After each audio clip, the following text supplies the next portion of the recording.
Good morning, good morning, good morning. It is Thursday, the 4th of June, 2026. I am Graham Hughes. You're watching Hughes of the World. I'm the Hughes. This is the world. How are you all doing? Look, let's see. I'm on time. BBC's a bit late, so there's a bit of a delay. There's more of a delay on the BBC iPlayer than there is for, I'll see you. I'll see you in the real world. Yo. I think there's like a 15-second delay on this, so your mileage may vary, but that's the time here at the moment. Hello, everybody. We've got Martin Harrow in the chat. We've got Chris C. We've got SG in there as well. We've got Sarah Davis, which is always nice. We've got Graham Haller. Like I often say, you can never have enough Grahams. Veg Pie is in the chat. Hey, Veg Pie, how you doing this morning? Saz is in there as well, and others. Listen, if you want to join our wonderful friends in the wonderful chat, all you need to do is hit the wonderful subscribe button and wait for 1 minute. That's all. That's one of your Earth minutes, and you will be allowed. You will be granted access, exclusive access, kind of, to the chat here. So today, I was going to talk about Farage, right? Because the thing is, I know that if I talk about Farage, I get more super chats. It's as simple as that. If I say, "Oh, everything's awful, the world's disgraceful, and Farage is," but here's the thing, right? I fucking hate talking about Farage. The guy's a fucking gobshite. I hate having them anywhere near my mind. It's a bit like Trump or Netanyahu or Orban or Silvio Berlusconi. He's dead. Or Bolsonaro or Milei in Argentina or Dirty Duterte, who's now in the War Crimes Tribunal at The Hague. On trial, as he should be. I hate that these disgusting, gruesome men take up any of my headspace. I'd rather talk about other stuff, like how do we fix the planet? Let's get some big ideas in here. I know this isn't going to, probably go down so well with the casual viewers, but for our core audience, for our socialites here, this is for you. There was a global justice report, which was published by the World Inequality Lab, a research organization best known for studying wealth concentration, inequality, and taxation.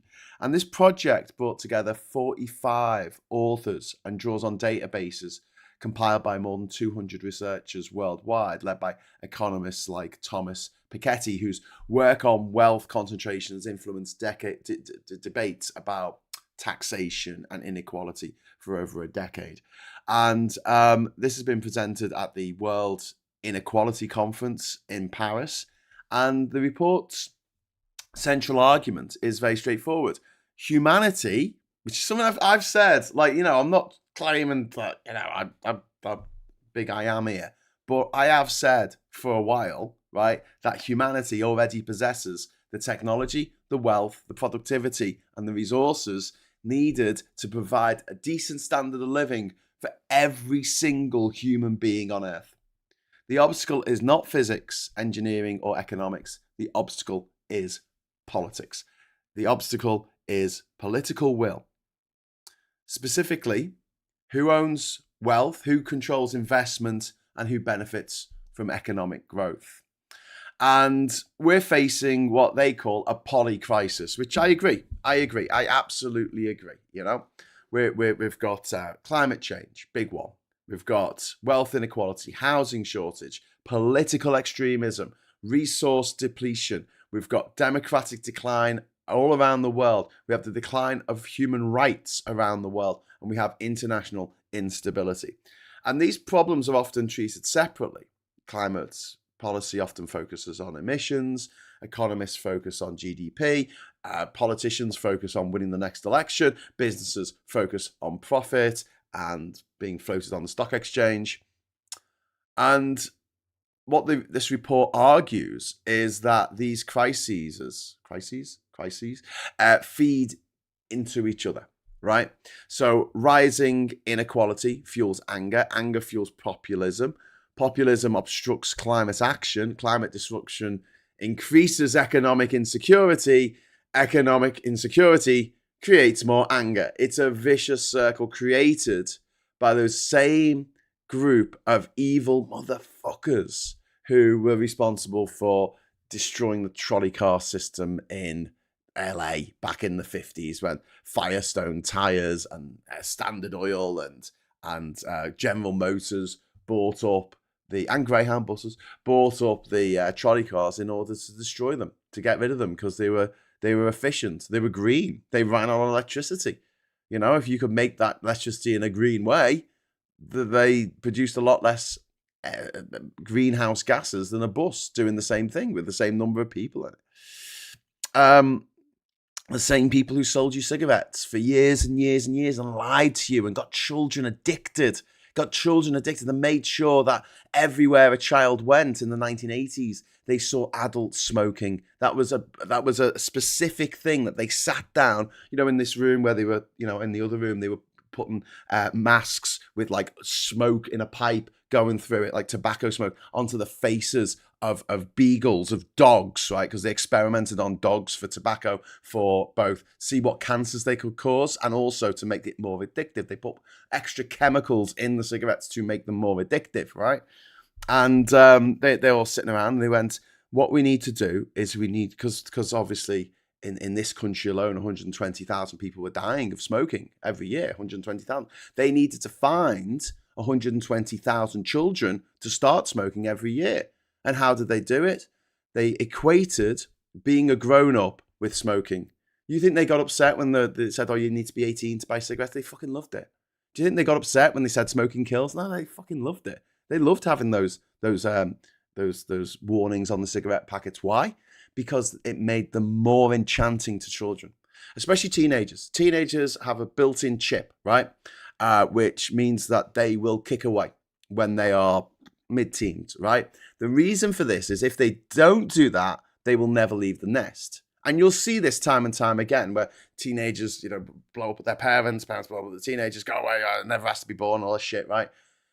And then they go to a university, and then the relationship between parents and their offspring actually improves a lot of the time. Not all the time, but it can improve, right?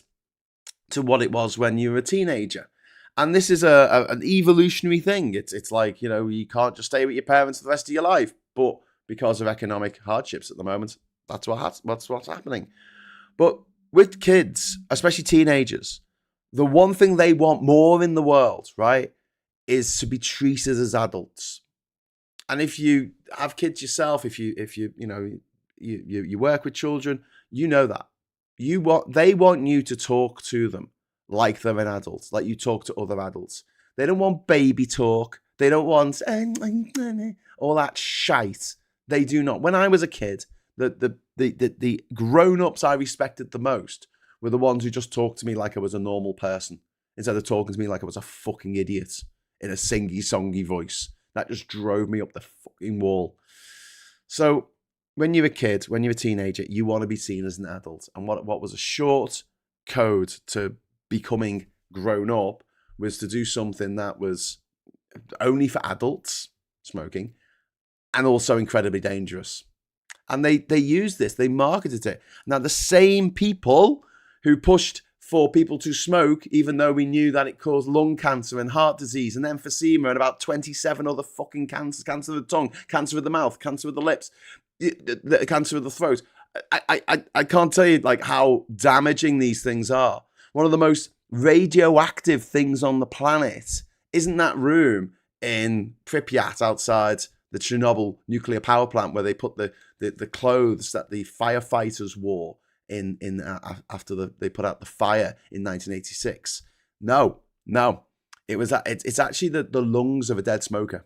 One of the most radioactive places on Earth. Get a Geiger counter, go down your morgue, find someone who smoked 30 a day, and oh my God.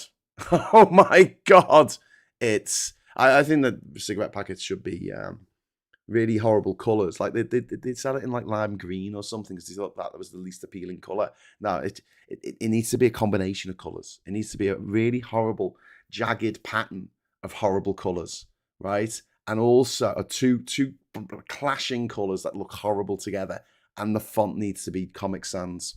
It needs to be Comic in Sans. And that's not to encourage kids to start smoking because they won't be able to see them. They're hidden now. They're not, when you're a kid, when I was a kid in the 1980s, you go into the sweet shop and there'll be the person in, you're buying your sweets, buying your Beano or whatever, or your Garbage Pail Kids cards. And behind the adult serving you was all of these cigarettes. All of these cigarettes. Like, just there you go. That's your access to adulthood. The reason why I'm saying this is because the same people using the exact same techniques moved to climate change. And they've gone so far as not only have they managed to make it so a large chunk of the people don't believe that the world is warming, despite all the evidence. In the same way that when people's grandparents died at the age of 51 of lung cancer, people kept smoking. One, because they were addicted, but people still kept starting to smoke, even when they saw their grandparents or their parents die of an early age. They ignored the evidence of their eyes and ears because the marketing, the money behind it was so great. And now you're seeing the same thing. So not only do people not believe in climate change, right? They're actively doing things purposefully to pollute the world more, to make the world more polluted, put more plastic into the seas, put more shit into the rivers, pollute the air for children. You've got dickheads running around London trying to take down the ULEZ cameras for the one old van, knackered old van that might have to pay something for, a van that's like 15 years old.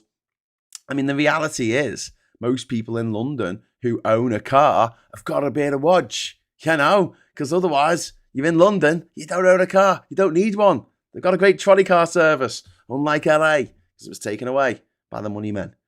So yeah, this is a huge issue right now. We have seen the same arguments that were made. So what they did with cigarettes is that they'd have like doctors go on the TV, they'd go on the Ed Sullivan show, and they'll be sitting there smoking and going, oh, well, they say that these cigarettes are bad for you, but I've never felt better in my life. And they convinced people that smoking was the norm, and for a long time it was. And we forget about this now because it's been so long, right? But I have it burnt into my memory. Upstairs on the bus, someone smoking. It was disgusting. You were trapped in this little fucking metal tube thing. Well, it wasn't a tube, but this bit of a bus.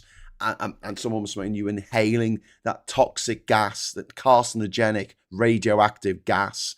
If someone came up to the top deck of the bus and opened the can of mustard gas and started swaying it around, the people on board the bus would be a bit upset, right? But because cigarettes kill you slower, and don't forget 1 in 2 people who smoke are going to die from smoking. Simple as that. That's the stat. 50% people who smoke will die of that habit. But they're happy for everyone else to get it as well. My particular bugbear was that I worked in a bar and smoking wasn't banned, I don't think, till 2007 in bars. And I would come home and my hair, when I had long hair, them were the days, it would stink. It would absolutely fucking reek of this disgusting, toxic smoke that just reminded me of watching my grandmother die of lung cancer. So thanks for, transporting me back to that wonderful moment in my life. And we're seeing the same thing again happening, where people are complaining about the shit in the rivers. They're complaining about the plastic in the water, in the sea, and the microplastics in all our water courses. They're complaining about the lack of fresh air and the fact that everyone's got fucking asthma. But they're not doing anything about it. In fact, they're pushing against the things that could do something about it. You've got these people who are complaining about wind farms. You've got people who are complaining about solar farms. You've got people complaining about them putting cables to get the electricity around the country and the new grid that we're going to have to create because it's going to be less centralized. It's going to become more decentralized. And the populist politicians are just digging in. They're just going, yeah, that's great. Get people addicted to polluting. And there are people out there, I'm not even making this up. There are people out there who purposely fuck their cars so they create more black smoke when they're driving around. Because that's what they just want to pollute things. They want to make a load of noise in their fucking shitmobiles, right? And then once they've gone through the village, they want everyone to be able to smell that they went through the village for the next, 17 hours. Until the cloud that they've left behind lifts. And there's people sitting there looking up at the sky in the park going, oh, look at those chemtrails, they're coming to get us. I'm like, hello, Move your eyes down. Move your eyes down to the actual fucking ground where the cars and the motorbikes are. Yeah, and the buses and the trucks, the big diesel lorries. There, that's the toxic fucking chemicals. You fucking dickhead. You can see them. Oh, but there's water vapor in the sky. Oh, the planes are all in a big conspiracy of every single airline carrier in the world to put vapor trails in. Oh, for fuck's sake. Anyway, there's some people you just can't. You just can't. You just can't. But back to this report. One of the big questions in this is like, what is prosperity? And they ask, one of the most important arguments is concerns of how prosperity is measured.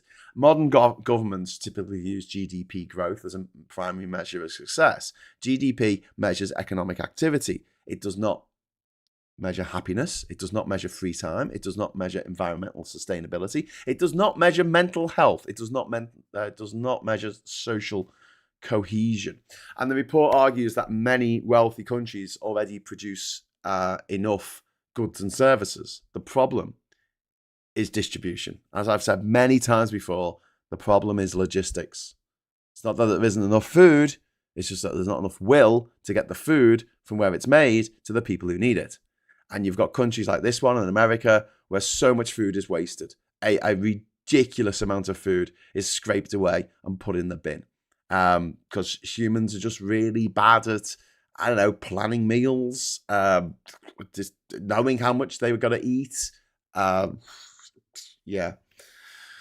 And the problem is whether growth benefits society broadly or accumulates to the top. And just as Elon Musk gears up to become the world's first trillionaire, on paper at least, we're seeing that wealth accumulate at the top.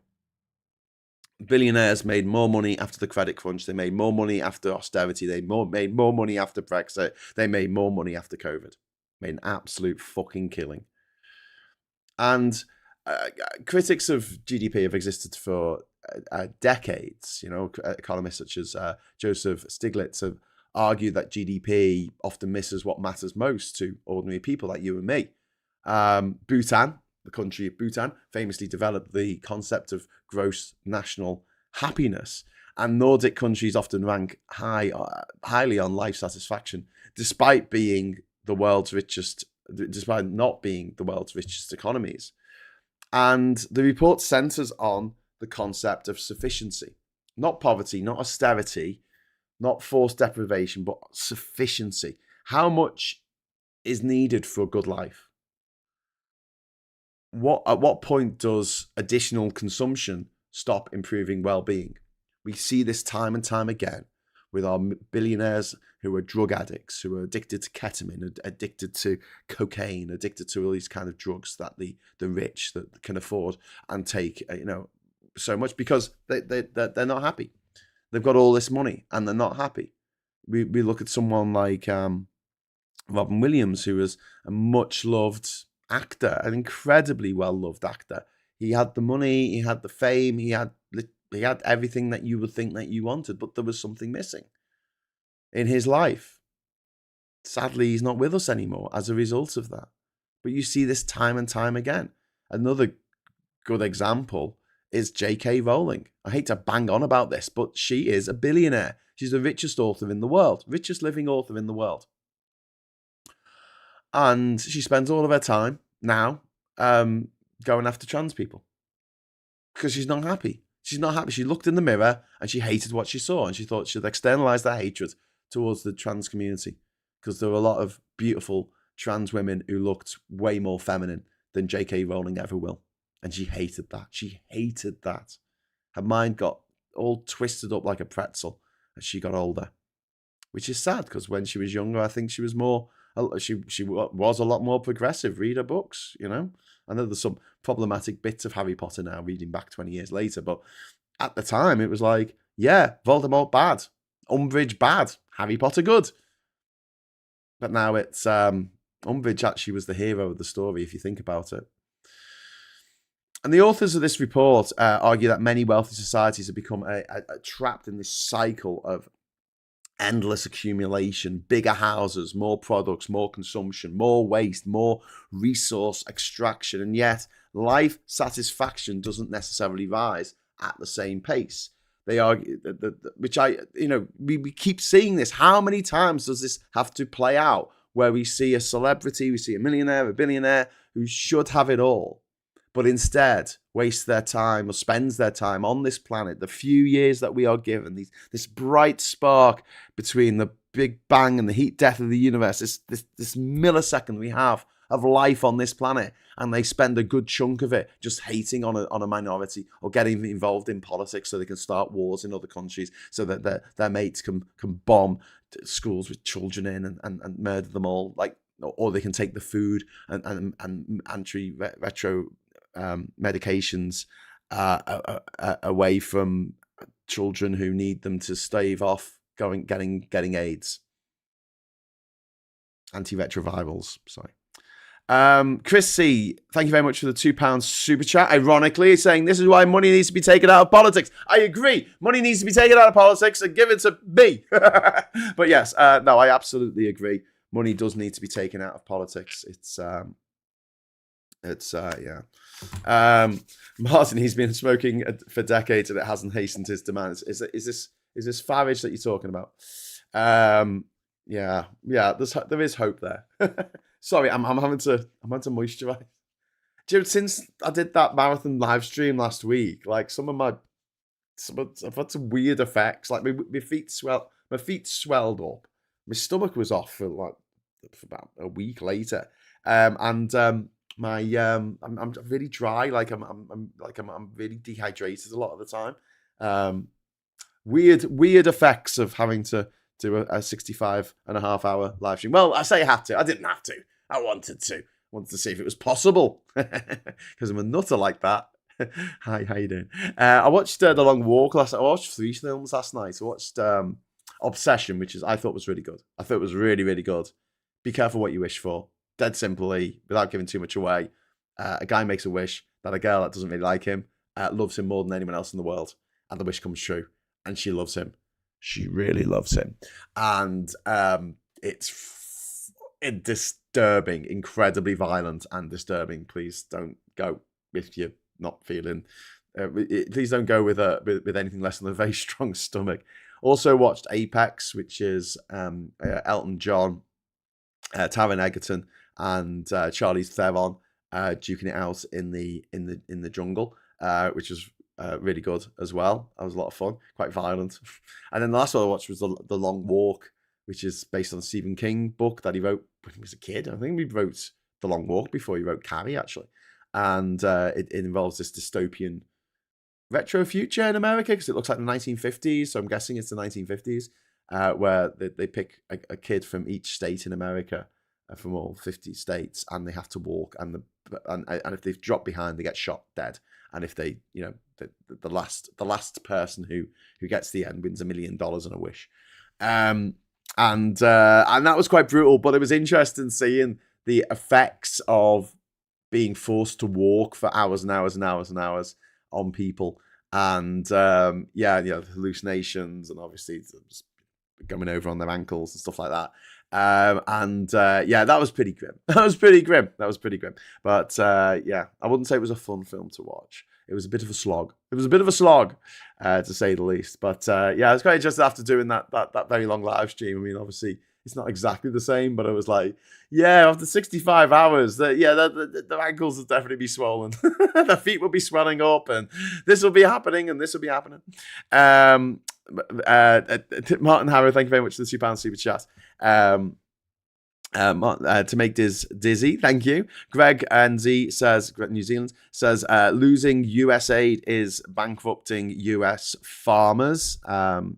Yes, because US farmers relied on growing corn and grain for export to countries that were and it was all being paid for by US aid. But now what Trump has done is he's siphoned a load of money that should have been going towards reading or something, and he's made it go towards farmers to pay them off to keep them on side. Greg NZ, my heart bleeds for the American farmers. Oh, wait. No, it doesn't. They voted for this so they can reap what they sow. Yep. I just bought some compression socks. It's probably a good idea. There you go. Christy says, smoking 30 cigarettes a day for a year will see a smoker receive the equivalent radiation dose of 300 chest x-rays. I don't... You know, when we tell people, like, this is a bad thing to do, right? Smoking and sunbeds and lying in the sun come to mind. And it's like sunbathing. I wish they would put, you know, on like the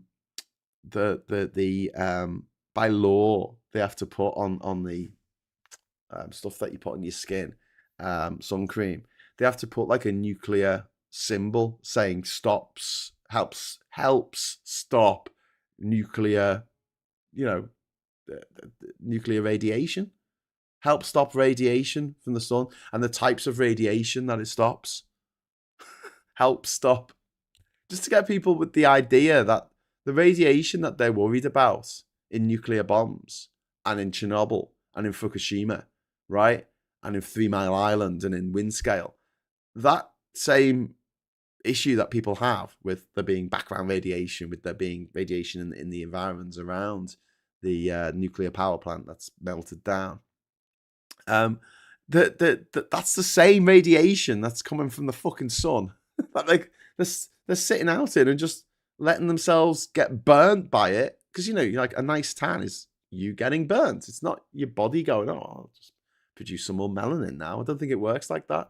Oh, it doesn't work like that for me. I just go lobster red. Maybe I'm just jealous, but the reality is it's really fucking bad for you. And skin cancer rates in this country are going through the roof. Because people don't equate it. They don't equate sunbeds to radiation. They go, oh, I'm going for an X-ray, or I'm a bit worried about the radiation there. People are worried about the radiation from their microwave, because they don't understand how a microwave works. They think it buzzes things with mini nuclear bombs or something, which it doesn't. But like they won't go near the microwave if it's on, you know, in case it cooks their face from inside its Faraday cage. But the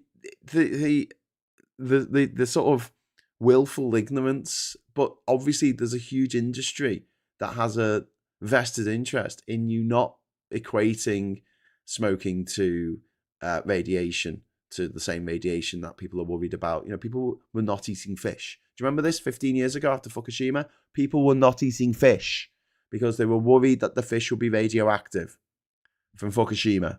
You know, that place on the other side of the planet that's 50 billion gigatons of gigaliters of water away from us? Yeah, they were worried about that, so they stopped eating fish.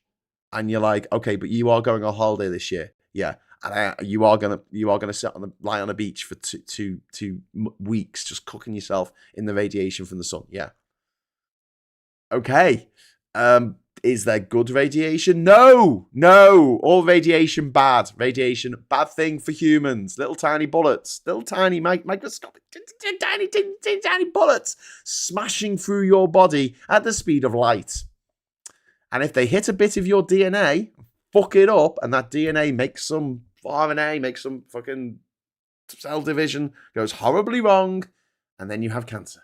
And because it's your cells that have gone wrong, your body doesn't attack it, because it's like, oh, well, this isn't a foreign invader. I don't have to worry about this. So, yeah. It's not the same type of radiation. The radiation from nuclear disasters, alpha, beta, and gamma, the radiation from the sun is UVA, UVB, and UVC. Doesn't the A stand for alpha, the B stands for beta, and the C stands for gamma? Yeah. Gave up sunbathing in Ibiza in my 30s. But there's a lot of money to be made from getting people to sunbathe. Because think about it, you know, people go to a hot place so they can lie on the beach, right? Think about all the companies that make money out of people wanting to do that. If you take away people's desire to go to the beach, then where are they going to go? What are they going to do? You have to find other amusements for them. I don't know, put them in an escape room or something. But yeah, then no one's going to fly to go to an escape room, are they? And so countries that don't have anything really interesting to go and see, which is not many countries, to be honest with you. Most countries have got some interesting shit going on. You know, you go to Spain, There's loads of amazing stuff. The Prada, the Alhambra, the Guggenheim. You're feeling fruity. The Gaudi buildings in Barcelona. Yeah, I'd much rather knock around for the day in Barcelona. Going to the buildings. But that's just me. Going to the building that Gaudi built, including the Sagrada Familia, which apparently the major part of its construction will be finished this year, which is exciting. But the actual cathedral is going to take another 10 years, I think, the way things are going. Alpha particles, beta particles, and gamma rays aren't the same as UV, ultraviolet. Is the result the same? Yeah, gets inside you and fucks up your DNA. Depends if cold. In that case, heat isn't bad radiation. I don't eat fish because it's horrible. I don't like the heat in the summer, so stay in the shade, says Martin. Well, I like fish. New Zealand got fallout from French atomic testing. Yeah. Well, we got, after Chernobyl, didn't we have to slaughter a load of bloody sheep in like Wales because the rain came down and irradiated the fucking sheep. True prosperity is rooted in morality, says David Faulkner. Yes. I assume is that Mandarin? Thanks very much, David. Yes, you're absolutely right. True prosperity is rooted in morality. Because otherwise you end up with like a few people who've got loads and loads and loads of money and everyone else has got fuck all, which is the situation that we are finding ourselves in. The billionaires are not having a cost of living crisis. So yeah, this endless accumulation, and human well-being doesn't rely on accumulation of shit. You look at hoarders; they're not happy. They've got a mental health problem. They need help. They need support. They need to stop hoarding. They need to get rid of all the copies of the newspaper from 30 years ago that they're keeping, just in case. But human well-being depends more on health, security, community, leisure time, education, family relationships. And one of the report's most striking proposals is a dramatic reduction in working hours, which I completely agree with. The current average annual working time globally is around 2,100 hours. That report envisions roughly people working just 1,000 hours annually by 2100, right? That equates to roughly a 2.5 day week, or significantly shorter daily hours. Why? Well, because technological productivity continues to increase. Automation continues expanding. AI may further increase productivity. Workers today produce vastly more than workers in previous decades and centuries. And the historical context here is that 19th century industrial workers often worked 6 days a week. 12-hour shifts were common. Child labor was widespread. The weekend barely existed. Every reduction in working hours was initially dismissed as impossible. Bloody Lord Londonderry, or whatever his name is, the Charles fucking Weathervane, who they have a statue of in the middle of Durham. He was a Tory MP who stood up and argued that he needed 8-year-olds working down his mines. He owned half the mines here in Durham, and he had 8-year-olds working down there in the 1840s, and he was like, no, I need to keep them down there because they're the only ones small enough to get through the little holes. What do you want me to do? Dig a bigger hole for a man? I'd rather die. Well, no, I'd rather the children die, which they did a lot. That man killed thousands of Durham children, and yet there's a big fuck off statue of him with a feather in his fucking head, like a twat, sitting on a horse in the middle of Durham. Nobody knows. Nobody knows that this was a mass murderer of Durham children. Killed way more kids than Jack the Ripper ever did. But yeah, let's have a big fucking statue to him, because it's very important that you know your history. Because if we didn't have that statue, right, no one would know who he was. Anyway, Ms. Paula Thomas, thank you very much for the £5 super chat. The result is not the same. UV is a shorter wavelength of light. Try living without light.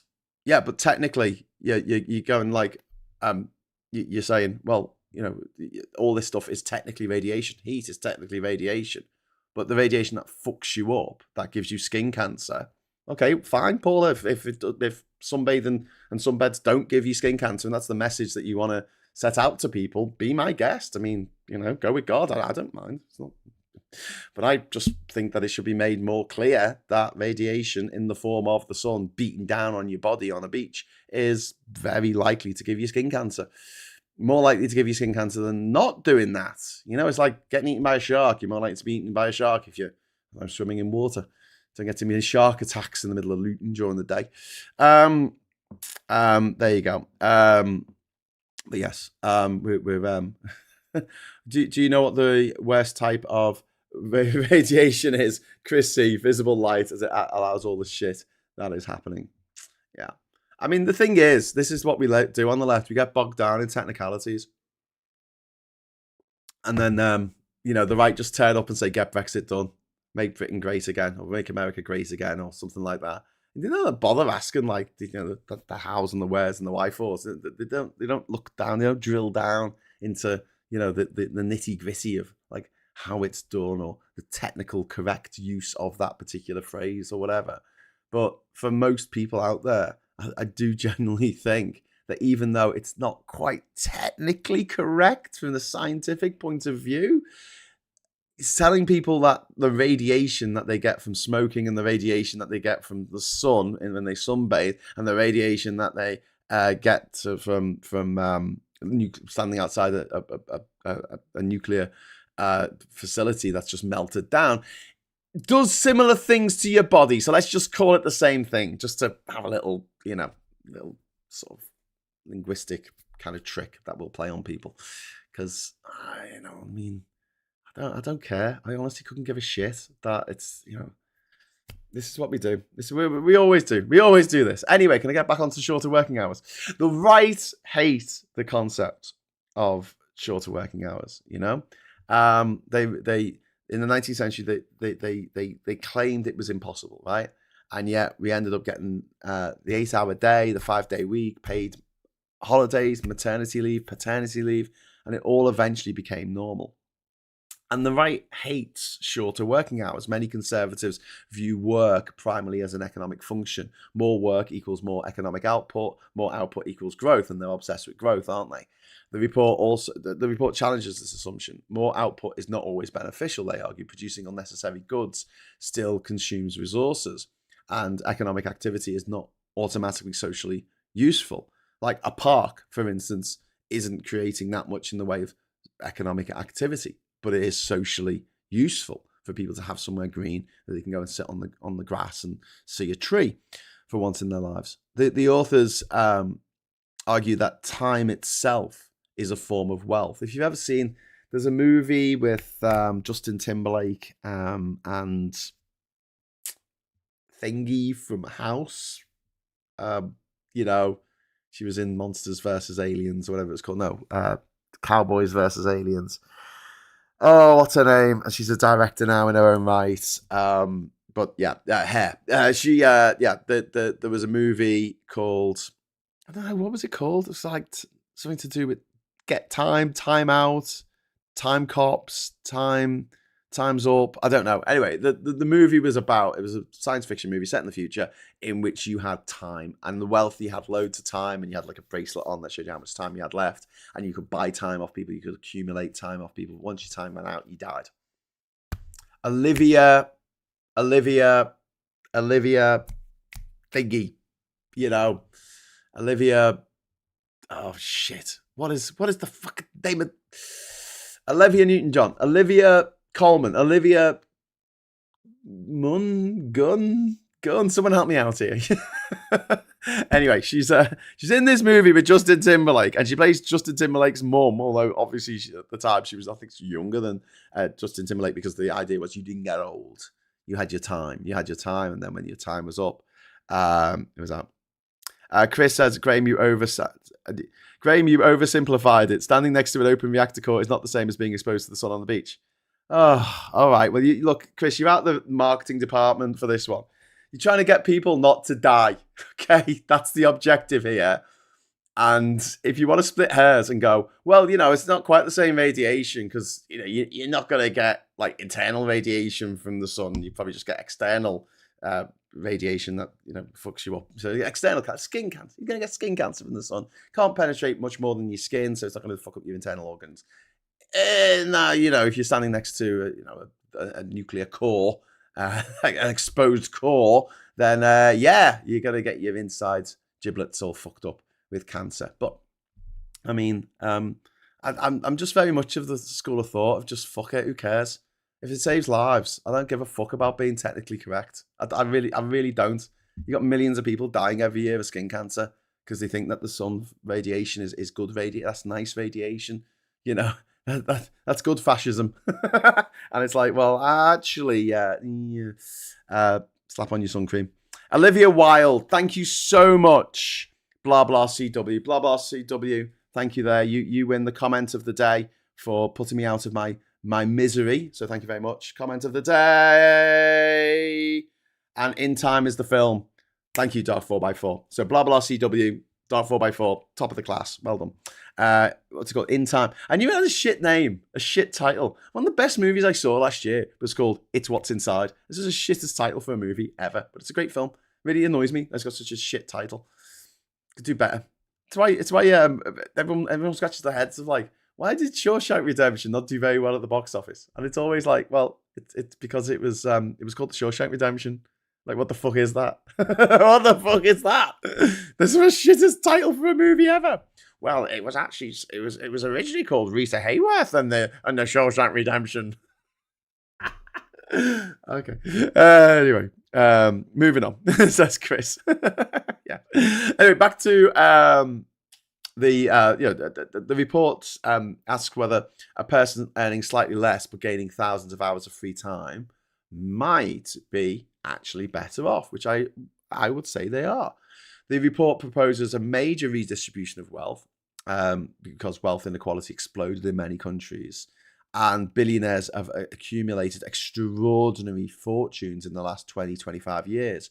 Wealth has often grown faster than wages. Asset ownership has become increasingly concentrated. And here's the shocking statistic. Billionaires represent approximately 0.001% of the world's population and yet control 6% of global wealth. And under this proposed model, the billionaires' wealth share falls from roughly 6% to 0.05%. And the poorest on the back of that, so there'll still be loads of rich people. They'll still have loads of money, just not as much money per person because they don't need it. You don't need that much money. There's nothing. You can't eat more than one meal, in an evening at your Michelin star restaurant. Have your meal. You can try eating two, but you'll end up like Mr. Creosote from The Meaning of Life. Don't do it. You'll die. Wait for mint. You'll fucking explode. Like, just don't do it, right? So what can you do? You can't watch more than one TV. You can't drive more than one car at a time. You can try having sex with more than one woman or more than one man, I guess. But there's a limit. There's a limit. The poorest in this proposed model, in this report, the poorest 50% would see their share of the world's wealth rise from around 2% to around 30%. So the billionaires will hardly fucking notice because they're already rich. They've got enough money. They don't need any more money. You get to a certain point, you bought all the yachts that you can ever eat. You've had all the baths that you can ever have. Do you know what I mean? And on a Sunday. So what do? You get involved in politics. You start controlling politics. And you're seeing this in America. They're not even being shy about it. They have these captains of industry traveling around with the United States president on Air Force One. They're being very open about it. They're like, no, we need to make these people more money. We need to make these people as much money as possible. And these people control politics in America. Absolutely. Puppet masters. And they're there. They're not even hiding in the shadows. They used to hide in the shadows. Now they're not. They're out there saying, yep, we're controlling all this. My billions are worth more than your votes. All your votes put together mean nothing. For 330 million people or whatever it is in America. Doesn't matter. The Golden Compass, terrible title, as it wasn't a compass and it wasn't golden. Yes. What is it called? An alethiometer, something like that. But yes, But in the UK, it was called Northern Lights, but which was also a shit title. The Subtle Knife, that's a pretty good title, actually. But it sounds like the title for a whodunit rather than a kid's child adventure book. The Amber Spyglass, that sounds a bit wank. But his Dark Materials, which I think is a line from Paradise Lost, isn't it? By Milton. His Dark Materials is a fucking brilliant name. That is one of the best names for a series of books. Fuck A Song of Ice and Fire, or Fire and Ice, or whatever the book. Fuck that shit off. Wasn't there a video game in the 1990s, like a platform game for the Amiga called Fire and Ice? And you played two characters, and one was like had fire skills, and the other had ice skills. Am I making this up? I'm gonna have to look this up now. In a moment. No, I'm gonna look it up. I'm sure. Fire and Ice Amiga game. Yes. Yes, there was! It was the adventures of Fire and Ice, the daring adventures of Cool Coyote. Brilliant. The player takes control of Cool Coyote. The goal is to each level to find the exit door and unlock it. To do so, a key is required. Renegade Software came out on the Amiga, the Atari ST, MS-DOS, the Master System. Oh my God. It came out in 1996 on the Master System. Who still had a Master System in 1996? I mean, I think everyone had moved on to the Mega Drive by then. That's so weird. A Mega Drive conversion was completed but never released. Likewise, a Game Gear version was planned but never released. Wow, it was well received. It got 92% in the one. The one. Do you remember the one? God, that was a short-lived publication, if ever there was one. Video games. Oh God, the one for 16-bit games. Atari ST, Amiga, PC. Because at the time, there was like Amiga format, wasn't there? And then there was one for the ST, and then there was another one for PC games. So the idea was they tried to bring all three computers that weren't actual game systems together. But yeah, went from 1988 to 1996. Bloody hell. And I remember there was meme machines as well, and I think that was just for video games, video consoles. I've still got my Master System. Does it work? I played Fire and Ice as a kid. It was a good game. So basically, right, Fire and Ice came out in 1996 on the Master System, but it came out in 1992 on the Amiga. I think I had a copy of it. It came out on 1992 on the Amiga. God, he doesn't half look a lot like Sonic. But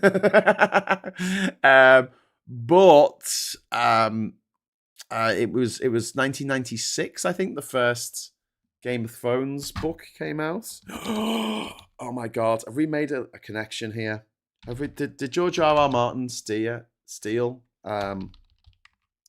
Game of Thrones book? Yes, it came out in 1996. So Fire and Ice, the platform game, came out on the Master System in 1996.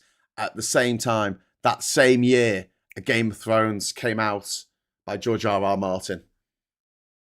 Coincidence? I think not. The first book of A Song of Ice and Fire. He just changed the name around. Confetti time for Deers. Thank you so much, Viper Scott. Is everyone? Is everyone in the chat okay? Is everyone having a good time? Well, here you go. If you're not having a good time, now you're going to have a good time. 3, 2, 1, have a good time. It's confetti time.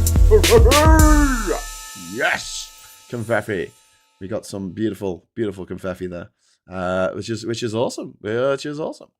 If we get another goal, we'll do Boba Fetty. Should we do Boba Fetty? Go on. You love a bit of Boba Fetty. Boba Fetty.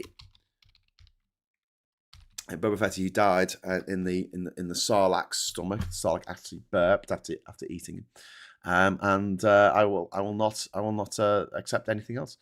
Refuck UK gets 9 million in donations in first quarter of 2026, including 7 million from 2 crypto billionaires, says Chrissy. That's just a grift, isn't it? They're making an absolute shit ton of money. Spy versus Spy game was hysterical. Yeah, based on the Mad comic book, wasn't it? Spy versus Spy. I love that. I played Fire and Ice as a kid. It was a good game, says Helen. Yeah. Got my Mega Drive out of my parents' loft a few weeks ago, and it still works. Took quite a concoction of cables to connect it to my telly, though. Took quite a concoction of cables. Yeah, I've got a little converter that you plug into the USB, and it's got RGB on it for plugging in the analog cables, and it's got RGB in, and is it RGB? It's got components in. And now the output is HDMI. Yeah, loads of fun. Elon is going to jail in 2030 for government contract crimes supporting politicians. Oh, I fucking hope so. Yet the likes of the Daily Mail are pear clutching that Burnham has hinted at introducing 50% tax rates for high earners. Shouldn't be 50%, should be 95% like it was in the 1960s. I'll tell you how it's going to be. 1 for you, 19 for me. That's the Beatles once sang, because they were complaining about the amount of tax they had to pay. Fuck them. You earn that much money, that's how much tax you pay. Whatever the cause, you don't want skin cancer, believe me, please. The way it progresses is brutal. Prolonged exposure to sunstroke UV is a prevalent cause, says Fat Spicer. Yeah, I was trying to make that point, Fat. I was trying to say, look, it's really fucking dangerous. You may as well just stand in front of an exposed core of a nuclear power station for a few hours. And I got loads of shit for not being technically correct about the type of radiation. So, yeah, I think I'll just give up on that, banging that drum. I mean, you know. I stay out the sun, clearly. So I'll be all right. Anyway, the wealth tax proposal. So the proposal, the project proposed this major redistribution of wealth. And to do this would require wealth taxes, inheritance reform, international tax cooperation, crackdown on tax havens. And billionaires matter so much to the climate debate because this report doesn't just simply focus on inequality. It argues that the ultra-rich have hugely disproportionate environmental impacts. Wealthy individuals consume more resources. Private jets, larger homes, super yachts, luxury consumption. And more importantly, they control investment decisions, they influence governments, and they shape industrial priorities. The report argues that climate change cannot be separated from wealth concentration. So one of the most unusual proposals is a huge increase in education spending. And in what they want to do, education spending will more than double. And the reasoning here is important. Education generates great in economic value, but it has a relatively small environmental footprint. And you compare that with building another shopping centre or expanding coal production or manufacturing more useless luxury products, trinkets for the rich. They require energy, concrete, steel, transportation. By contrast, education relies primarily on people, teachers, researchers, training, knowledge. The report argues that future prosperity should come increasingly from knowledge rather than material consumption. And the same logic they also apply to healthcare. The report proposes major increases in healthcare investment because better healthcare creates longer lives, better quality of life, higher productivity, greater resilience. What's the point of educating children to a level, that they can go out into the world and work and create value to society, whether that's societal value, whether that's value in terms of their time, their love, their compassion, their volunteering, but also their economic value. If you just want to be hard about it, if you want to be a cold-hearted fucker, you look at their economic value. Now, if you snuff that out at a very early age because they die of a preventable disease, then you've just wasted all that investment. You invested 21 years, 25 years in that young person, getting them up to scratch with stuff, getting them trained, getting them educated, getting qualifications, getting what they needed, all the tools they needed to accumulate at the age of 25 to take on the world, and then they die. What a fucking waste! What a waste! And if you want to be hard-nosed about it, okay, what an economic waste! What a waste of money that is. Stop it. Stop people from dying. How do you stop people from dying? Well, you have better healthcare systems. You also ban guns. It's a great way of keeping young people alive.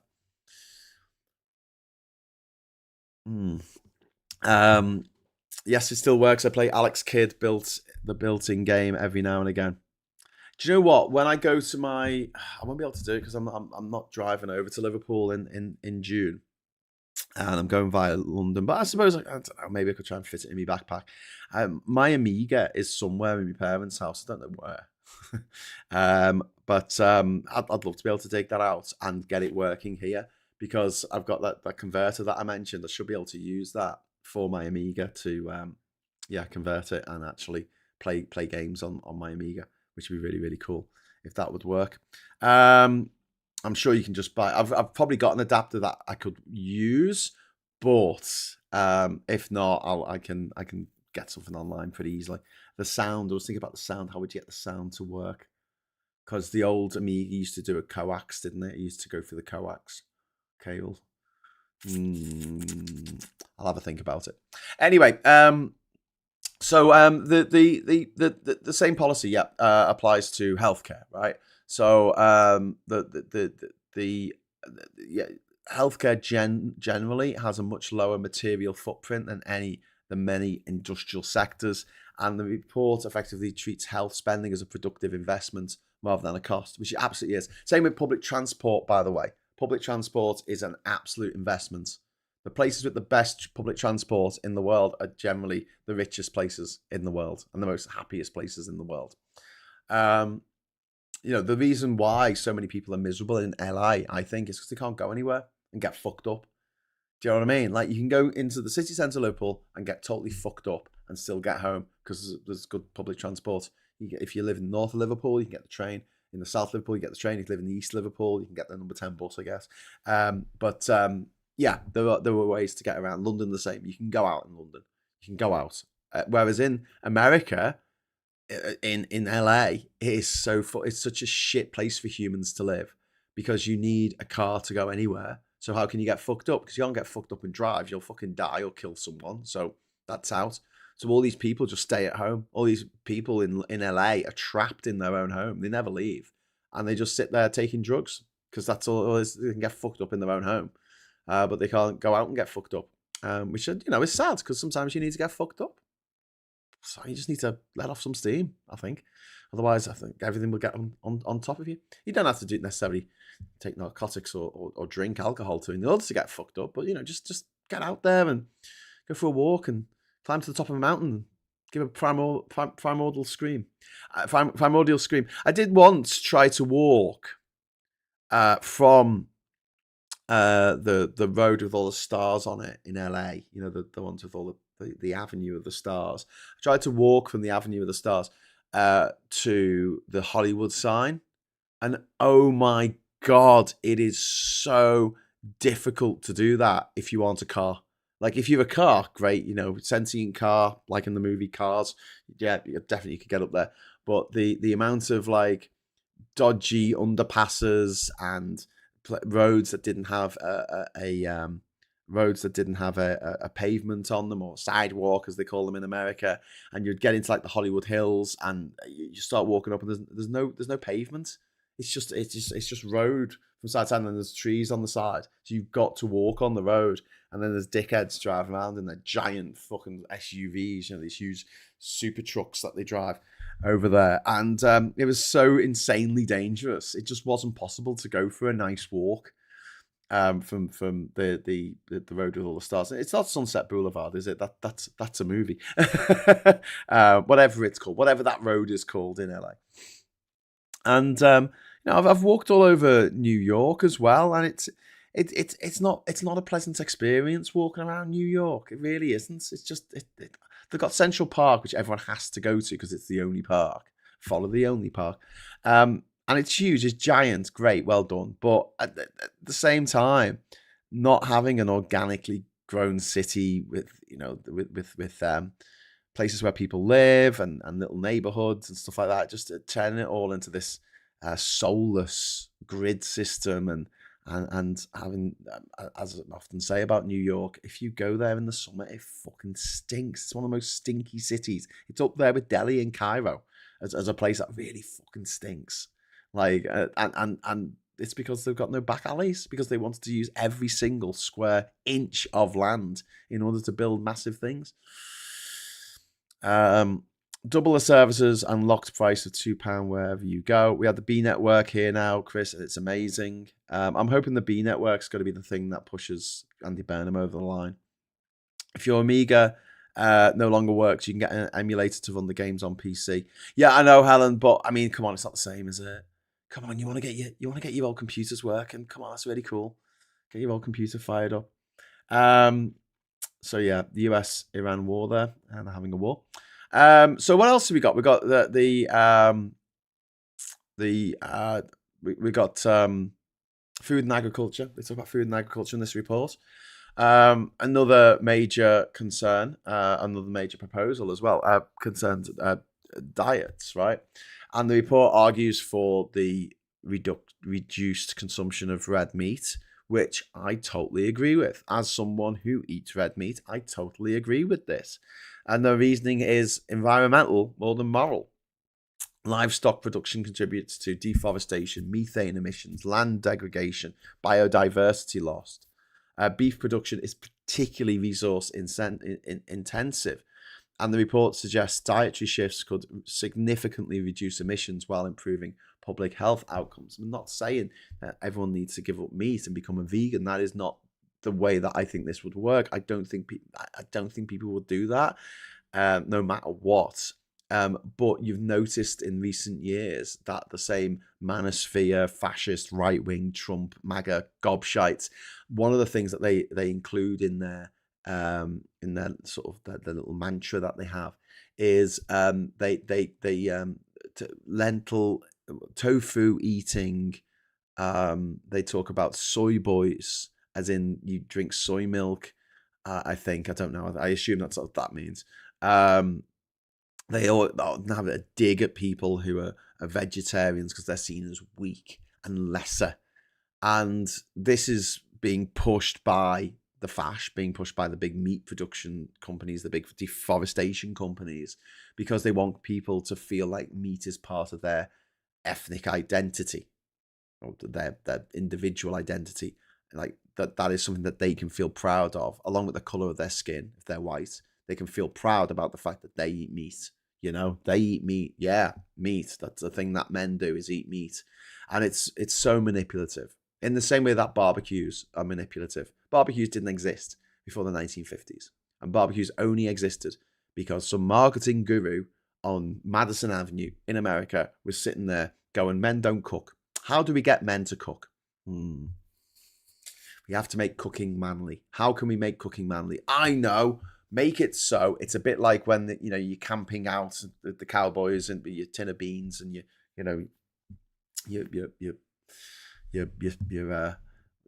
your steak, I guess. Do the cowboys eat their cows? I guess so.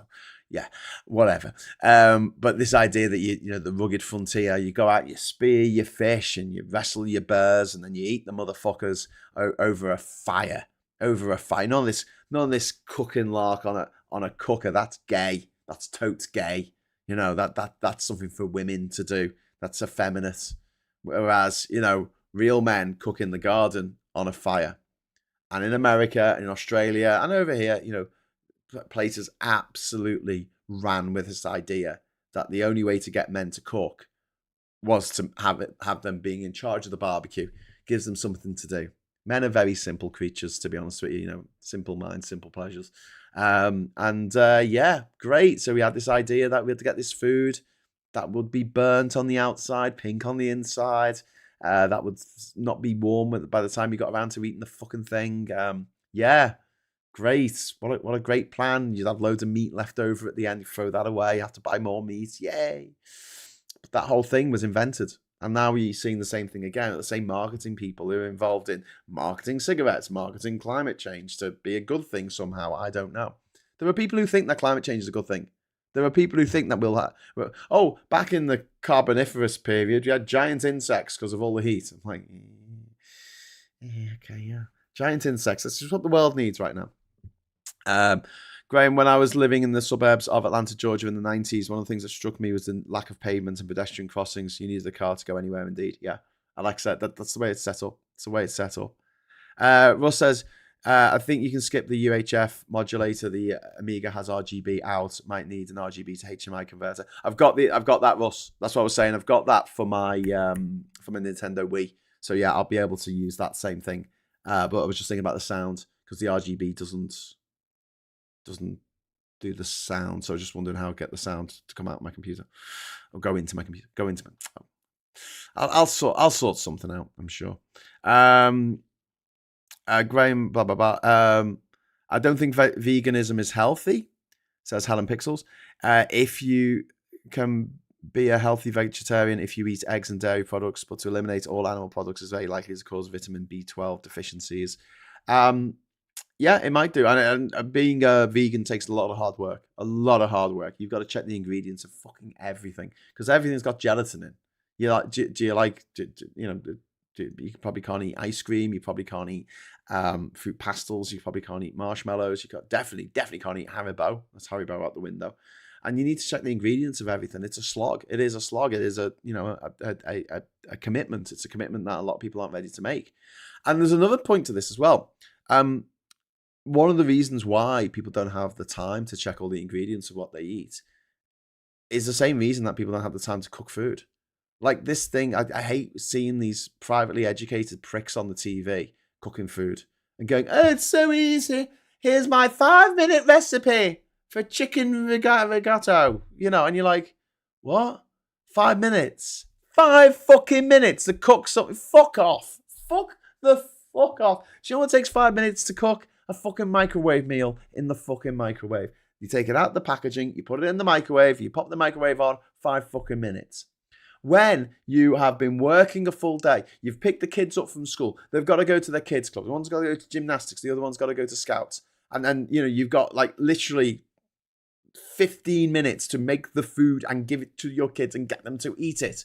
You are not going to sit there and prep a fucking curry from scratch and make your curry paste and all that kind of shit. All right? The people who have the time to do that, that is a luxury.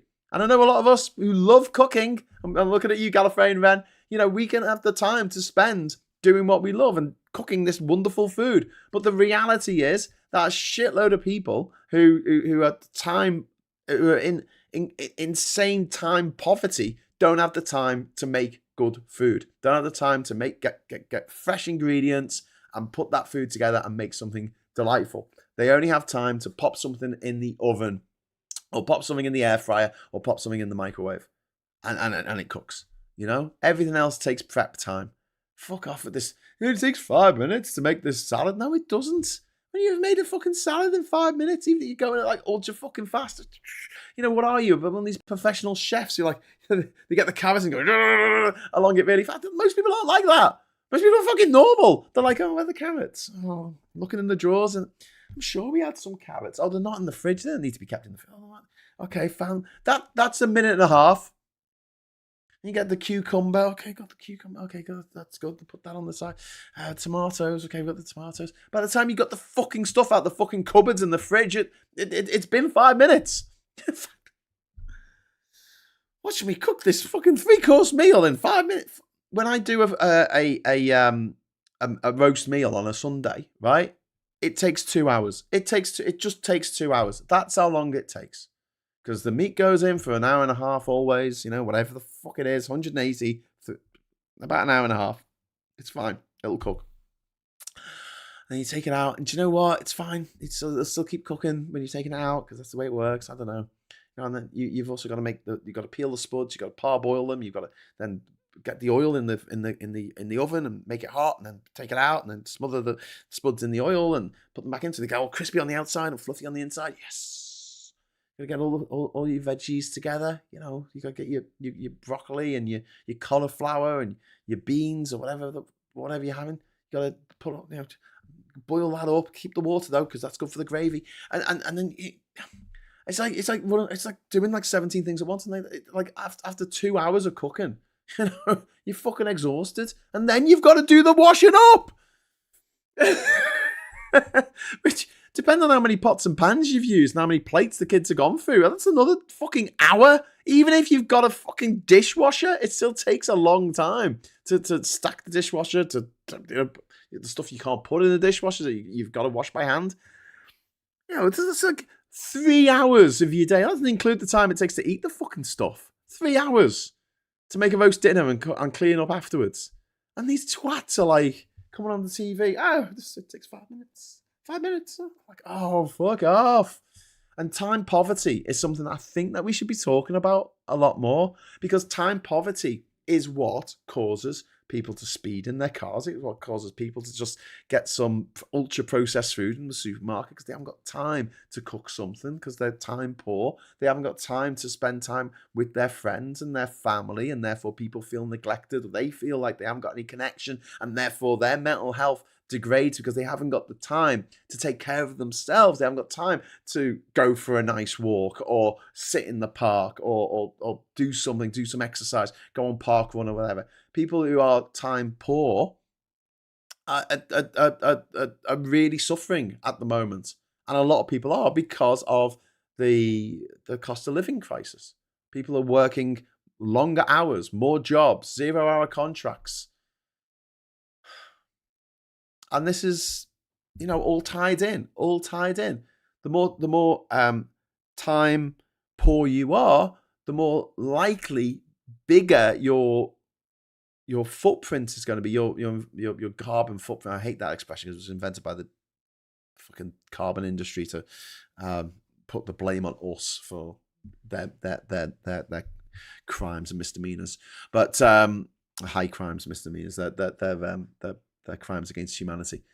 But yeah, the shorter time you have, then you don't have time to go the environmental way, to make sure that the food that you're eating is responsibly sourced and not full of all kinds of fucking forever chemicals. You don't have the time. You don't have the money to buy an electric car or put solar panels on the roof or put a heat pump in the back garden.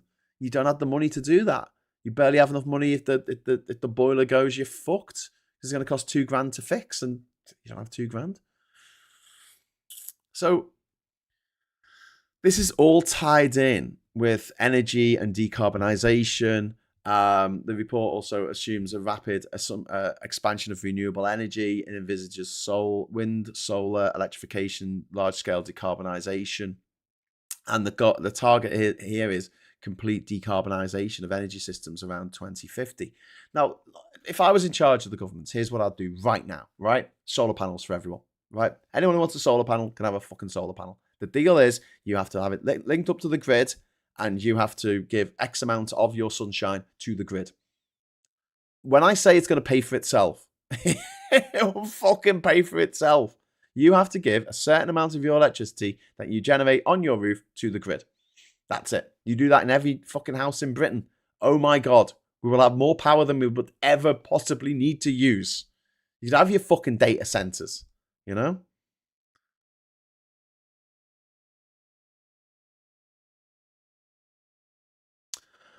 But yeah.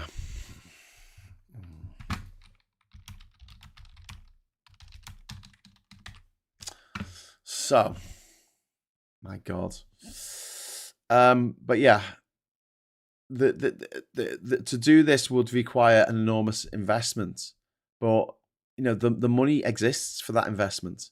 It's just at the moment, all that capital, all that money, all that investment is going into fossil fuels. It's going into luxury assets for people who have more money than sense. It's going into financial speculation. It's going into property. It's going into fucking houses. We live in a economy where no one wants to invest in anything. No one wants to invest in anything to do with the arts, to do with manufacturing, to do with industry, to do with giving people jobs. All people want to invest in this country is property, which is shite. Because it means, unless there's someone coming from another country to buy one of our houses, it doesn't mean fuck to us. It's just the money sloshing around our own system. And it's not even sloshing around because it gets tied up in mortgages. It gets tied up in people having to pay a huge chunk of their weekly earnings to pay off their rent, to pay off their mortgages. 50% now. 50% of people's earnings are going on habitation, on their home. 50%. That's money that could be spent in the local community on buying an ice cream in the park, or buying a coffee in the local coffee shop, or buying a pint down the pub, which is closing down now because people don't have the money. People don't have the money. I grew up loving milk and baked beans. When I was a kid, I was on a diet of chips and marrowfat peas. No wonder I'm short, not to mention the asthma from dust and secondary smoke inhalation. I'm sorry to hear that, mate. That's really not healthy. Do you know what caused me more issues with my teeth? The dentist ended up having several removed as a result. Oh God, did you have like a dentist who fucked up your teeth? I'm sorry, Chris. That sounds fucking shit. I brushed teeth religiously, but the dentist still managed to find cavities, fill them with temporary fillings, and then the infections would set in. Jesus, I'm sorry, man. Now Liam says, now a 6'4" man with dense bones and even denser brain. You can't be that dense. You're watching this. When I was a kid, we had beef dripping on toast, said Sid. I knackered a couple of teeth by opening bottles by biting. Yeah, I do you know what? When I see someone do that with their teeth, I always wince. I'm like, oh no, please don't do that. Please don't. Okay, you did it. But yeah. The money at the moment is all going to the merchants of death, defense, cigarettes, fossil fuels, luxury assets, freaking data farms, and redirecting that investment into energy transition projects would be an absolute fucking boon. Because if you're going to buy oil, you're continually having to buy a commodity, oil. You're having to continually buy oil all the time. Whereas once you set up enough solar panels and enough wind farms, you don't need to add anything to them to get the energy out. You don't need to add oil to get the energy out of those facilities. Whereas if you build yourself a nice little oil-fired or gas-powered or coal-powered energy plants, then you've got to continually feed the monster. The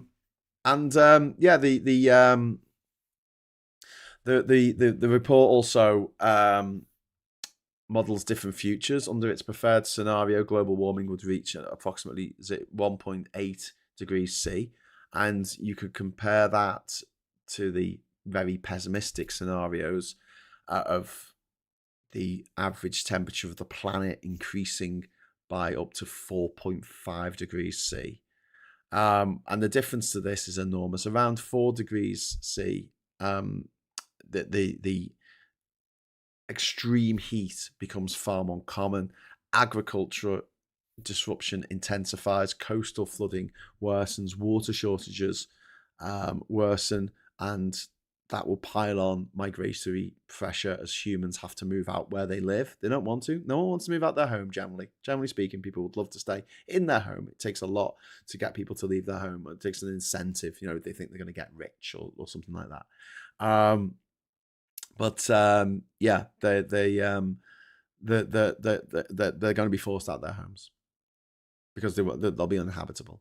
You'll have places like half of Bangladesh, which is below sea level. It's going to be flooded, so people won't be able to stay in their homes. It'll be flooded. Can't get anywhere. Flooded, right? And not flooded all the time. I mean, you could adapt, maybe. But you'd have seasonal flooding, the Ganges River, the Delta. You'd also have the water coming in from the sea. All these problems that are caused. You're also going to have rivers that are overflowing. You're going to have rivers that are drying up. You're going to have the desertification of areas, especially in the Sahel, which is where in the Sahara Desert, to the south of the Sahara Desert, it's a bit of land, it's a strip of land where the desert gives way to the jungle. It's called the Sahel, and the equatorial jungles of Africa. And they're getting more and more desertified. And once that ground turns to sand, then you're fucked because nothing will grow in it.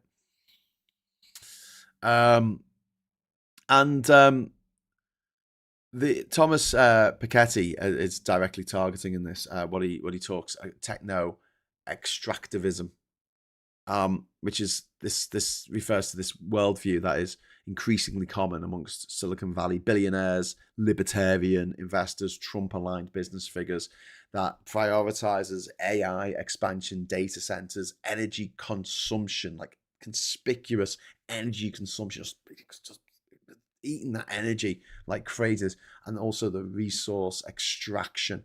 And this approach concentrates wealth in the hands of just a handful of men and consumes enormous energy.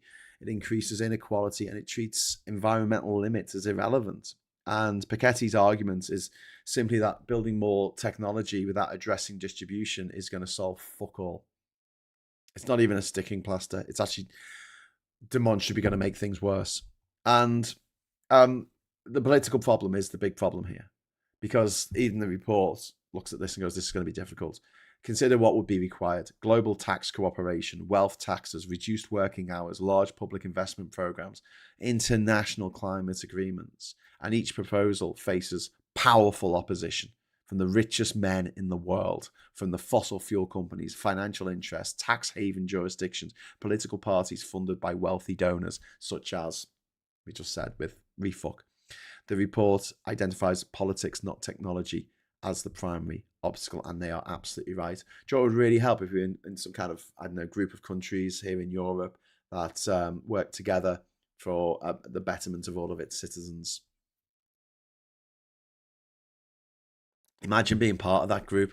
Imagine being one of the 3 senior partners of that group. Imagine having huge sway over what that group did and throwing it all away because the rich kids told us to.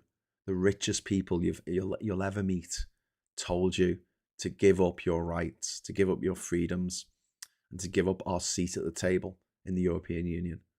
And we went, yeah, all right, okay, I'll do that. They didn't give up their seat. Maybe not the European Union, but they didn't give their seat on the board of the oil companies and the fossil fuel, the fossil fuel companies, the arms companies, the tobacco giants, the data hoarders. You know, they want to know everything about you so they can sell you stuff. The report, like I say, highlights the fact that it's politics that will save the world. It's politics that will destroy the world, but it's also politics that can save the world. And critics may call the report unrealistic. The authors respond with several historical examples. Many changes once seemed impossible. There's a great quote, I think, by Martin Luther King, like, everyone will say it's impossible until it's done. And as someone who did the impossible, well, what I was told was impossible, when I visited every country in the world without flying, literally people said, you will not do this, you will die, there's no way you can do this, it's impossible. And yeah, it absolutely seemed impossible until it wasn't. And you could equate that to something a bit more important than me on my jollies, but universal suffrage, public education, social security, national healthcare systems, paid holidays, labour rights. They all became reality through political struggle. So the argument is not that change is guaranteed, but that history repeatedly shows us that societies can transform far more quickly than people expect. And endless economic growth is not possible on a finite planet. Billionaires shouldn't exist while millions remain in poverty. And I would accept lower consumption in exchange for more free time. I'd love that, and a 2.5 day working week. I think that's realistic. I genuinely think it's realistic. Look at the productivity since the 70s, right? Productivity has gone through the fucking roof. What did we get in the 70s? Computers in every office. In the 1980s, computers in every office, right? Started off with, dead simple shit, green screen, PCWs, all that kind of stuff. But eventually we got to the point where every office had a computer in it. Then we had in the 90s the internet. Fucking brilliant, right? Everywhere. Productivity went through the fucking roof. But did wages? No. Up to the 1970s, you can plot this on a graph. Wages went up with productivity. And then they absolutely diverged. And wages have stayed the same. And productivity's gone through the fucking roof. Because then we had the internet, and then now we've got AI. And climate and inequality are not separate issues. They are so fundamentally tied in with each other. And look, humanity has the resources to solve many of the problems that we face right now. Why haven't we done it? Because the rich don't want us to. The billionaires do not want us to. And the thing is about billionaires is they are just squishy little human beings. They're not titans. They're not made of stone or made of steel or iron. They are just squishy little human beings who break the law on a regular basis. If I had my way, they would all be arrested, thrown in jail, and all their wealth will be extracted from them. You know the way we extract mineral wealth from Africa? Let's extract financial wealth from the billionaires, this crooked, absolutely fundamentally corrupt group in society, take all their money off them and redistribute it in smart ways. I'm not saying about giving everyone a fiver each, in smart ways to improve things for the 99.99999% of humanity that aren't billionaires. And the greatest barrier here is not technology. It's not logistics. It's not economics. It is political fucking will. We don't have the political will because our politicians are bought and sold for gold, black gold. And when future generations look back on this period, they'll be looking at going, but the solution was obvious. The solution was absolutely obvious. And yet so few world leaders are willing to consider it. And there was a lot of world leaders who are actively working against a better, happier, more prosperous future for us all. And by prosperous, I don't mean necessarily that we're all millionaires, but I was rather that people are all earning at least £50,000 a year. It'd be amazing. Doing what they do, working 2 or 3 days a week and having that leisure time, that time to create, that time to write, that time to paint, the time to sing, the time to sit in the park, feel grass, touch grass. What do? Do you touch grass? Touch base. Touch the base of grass. I actually know a billionaire. He's pretty chill. Oh, brilliant. Our shark. I'll tell you what, right? If can you get your billionaire to give me 1/1000th of their money, right? Which is the equivalent to me if I earn £1,000 in a month, giving £1 to somebody, right? So that's the equivalent. So if you can just give me one of his billionaire pounds, right? And with that, right, I will then stop going on this channel about how all billionaires are evil. There you go. And I'm not, I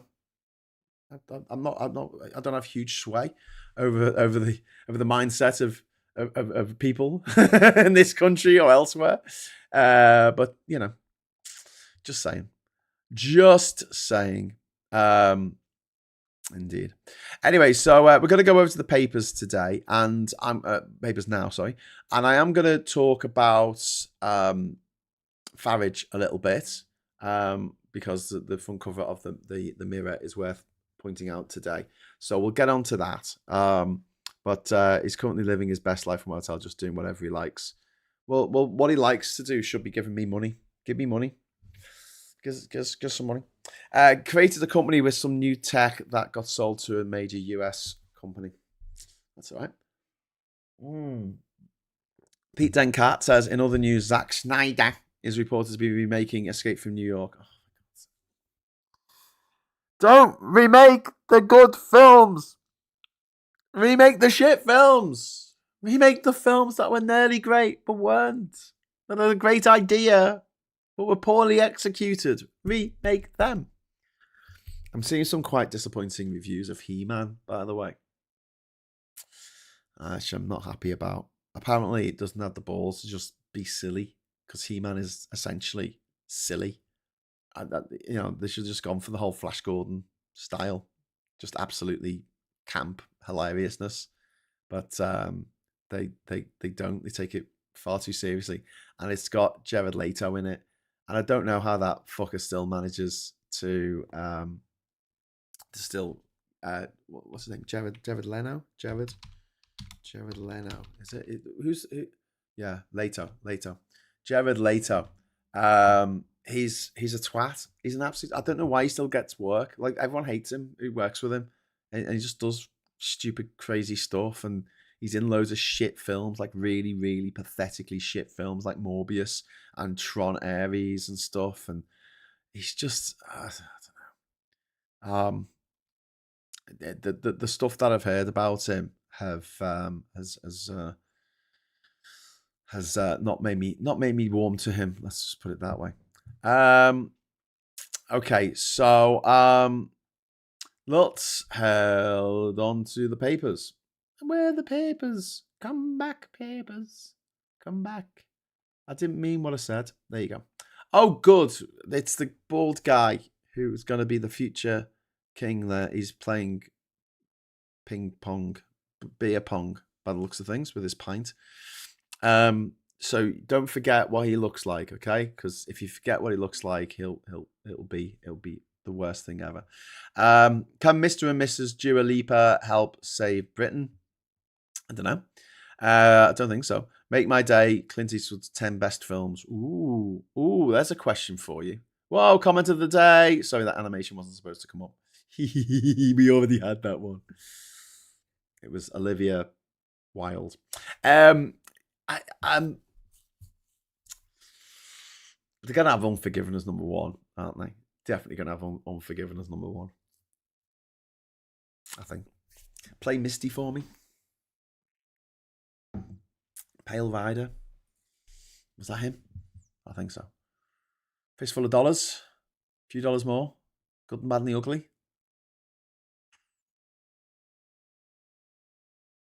The Outlaw Josie Wales. Dirty Harry. Magnum Force. The Deadpool. Sudden Impact was one of them called. Sudden Death or something. Can't remember. There were 5 Dirty Harry films, weren't there? In the Line of Fire. That was all right. $1 Million Baby. Didn't like that. Yeah. Don't give up on your dreams. Well, maybe you should. Gran Torino. Your mileage may vary. Letters from Iwo Jima and Flags of Our Fathers. Yeah, I mean, they're solid films, I guess. He's still making films. He's like 90 years old, but he's a massive fucking Tory and he's a massive fucking Republican. Do you remember when he had a conversation with the chair? There you go. He-Man filmed around Somerset, Wookey Hole, Wells Cathedral. Oh, that's quite cool. High Plains Drifter is awesome. It is good. Yeah, I like that one. Pale Rider. Is that the one where he plays a ghost? Is he in Pale Rider? Can't remember. Good and Bad the Ugly has got to be one of his top films, I would say. But yeah. You can't piss down my neck and tell me it's raining, says Sid. Bronco Billy. Yeah, that was a classic. High Plains Drifter, yeah. I think it's the outlaw Josie Wales that has a great line in it that I really love, where he says, "Are you a bounty hunter?" And the guy says, "It's a living," and shrugs and says, "It's a living," and Clint says, "Dying ain't much of a living, kid." On that note, I'm going to go. Oh, see you later, Chris. Ta-ra. Pale Rider is about that biker with amnesia. Is it? Anemia. A biker with anemia. Samu. I think Pale Rider is about a ghost who travels the American prairies. Like Disney, who wasted millions on remaking classic animations, something AI could do for free nowadays. and it would just look just as shit. I'm sorry, but like the live action remake of Beauty and the Beast, the way that they rendered Mrs. Potts just looked shite. Just looked absolutely shite. And yeah, a lot of the magic of the cartoon was the fact that it was a fucking cartoon. You know, I just like, oh, let's make a live action remake of all of these great films. I mean, even like the Little Mermaid, the original, the animation was better. It just was. It's a Clint quote. Paint your wagon. Yes, there you go. Number one, paint your wagon. That was a musical, wasn't it? Any which way but loose. Yes, and any which way. What was the sequel to that? It was any which way but loose, and then there was the thing going around with Clyde the orangutan. Any which way but loose. Fucking the 70s were a crazy time, weren't they? Or was that early 80s? Where Eagles Dare? Yeah, he was in that, wasn't he? Yeah. Yeah. Some good movies there. Okay, Clint, you're in some good movies, even though you're a massive fucking Tory. Right. Waving to Chris there from Sid. We've got the king, the future king there. We need to protect our pubs. Go on then. You got loads of money. You fucking do it. Officers pressured by diversity course. Some police at Novak murder row force say they felt controlled during race bias training. They felt controlled. What the hell? Sainsbury's stopped selling brown eggs over net zero. Sainsbury's is ditching brown eggs and switching to white as it tries to hit net zero. Okay, cool. Business turns on Reeves for treating firms like cash traps. Jones's Mandelson text not released in files. This is Darren Jones, the advisor to the Prime Minister, or the Secretary to the PPS, Principal Private Secretary, PPS. The PPS to the Prime Minister is not released. He's not released. His files haven't been released or something. 3 killed in Navy helicopter crash, which is awful. Trump hits UK with tariffs over slavery. The Trump administration has accused Britain of being soft on slavery as it hit the UK with a fresh set of tariffs. What? Slavery? What the fuck are you on about, you mad bastard? And the former MI6 chief Younger dies at 62. Oh, he couldn't survive being older. We've got stab victim arrest force pressured by racism course. 1 in 5 police officers and staff say they feared saying the wrong thing after mandatory diversity training. Good. Yes, you should fear saying the wrong thing, and then you're not going to say the wrong thing. Well, I don't. How is that even a story? Prince of pubs there. The prince picking up a small child and off the street and dragging her into a pub, saying, "Drink this." I assume that's what happened. Starmer's aide so sorry to Mandelson on day of firing. One of Keir Starmer's closest allies told Lord Mandelson he was so sorry on the day the peer was sacked as ambassador to the US. Okay. There you go. This is the story that I really wanted to pick out today, which is the Mirror. Absolute scumbag here with Nigel Farage. I will cover his face with a. There you go. This shows exactly who he is, right? And we'll just go down a little bit, and we'll move the Farage face up and just go down a little bit more. Actually, we can just get rid of that now. Oh no, you can still see him. Jesus Christ, he's ugly. Fucking hell, put that over his face, right? There you go. 12:26 p.m. If anyone watched PMQs yesterday with me, Farage booed in Commons for exploiting teens' death, and then at 3:26 p.m. we spot him at Swanky Club as City clears up after clashes. Nigel Farage was yesterday accused of exploiting the murder of Henry Novak before sloping off to a posh members club. The Reform leader was jeered by MPs as he ranted about two-tier policing. I mean, there were gobshites and there were gobshites. This man is a toxic fucking gobshite and he needs to go. It's as simple as that. He needs to go. He needs to go away. They need to arrest him for inciting violence, for inciting riots. They need to arrest him for taking money, embezzling money from funds that were meant for his political party. I mean, why is Why has Peter Morrell been done for that up in Scotland for taking 400,000 from his political thing? But Farage takes 5 million pounds that towards his political ambitions, his political party. He takes it all and he goes and spends it all on a 1.5, well, not all of it, he spends a good chunk of it on a 1.4 million pound house that he bought for cash. The guy is a crook. The guy is an absolute fucking crook. He is as bent as a £6 nose. Tell your nan.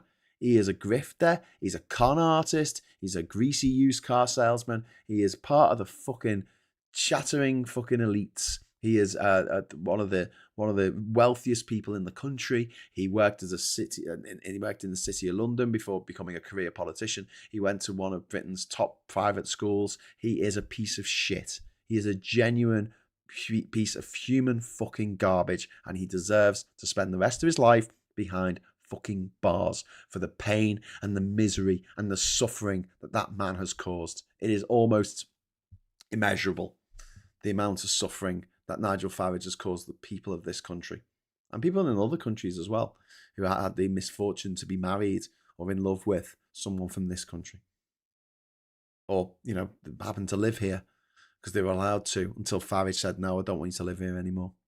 I don't, although my wife is German and me mistress is French, I don't want people from other countries to live here. Not for the hoi polloi, not for the proles, not for the plebs, not for them. Just for us, just for the rich landed elite. Fucking gobshite. He is a disgusting human being, and the sooner he goes to jail for a very, very long time, the better. What happens if you let AI run your life for a year? You'll probably die. I don't know. It's not just cat videos. YouTube viewing figures overtake Netflix. Hooray! Welcome to everyone watching me on YouTube. Rhetoric on Novak murder risks pushing police back to the 60s. Policing could be driven back to the 60s by false claims officers are biased against white people, the leader of Britain's black officers has said. Yep. Which is exactly where Farage wants it to be. He wants us to be a small-minded, petty, angry, divided nation. That's what he wants. That's the nation he wants, because it's very, very profitable to him. I just want to quit tennis right now after crashing out the French Open. Sorry you were sacked, PM ally told Mandelson. The Prime Minister's close ally, Darren Jones, commiserated Peter Mandelson. He sent him a text saying, I'm sorry you got sacked. Okay. Wealth taxes key to saving the planet, says report. Humanity can raise living standards, reduce inequality, and keep global heating within a 2 Celsius rise. It should be a 2 degrees Celsius. They missed the degree symbol out there. That's very bad.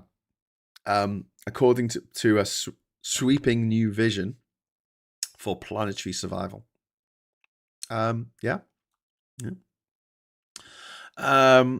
The report by the World's Inequality Lab, which I was talking about today, aims to be the most comprehensive attempt yet to navigate the polycrisis that is pushing the world towards climate breakdown.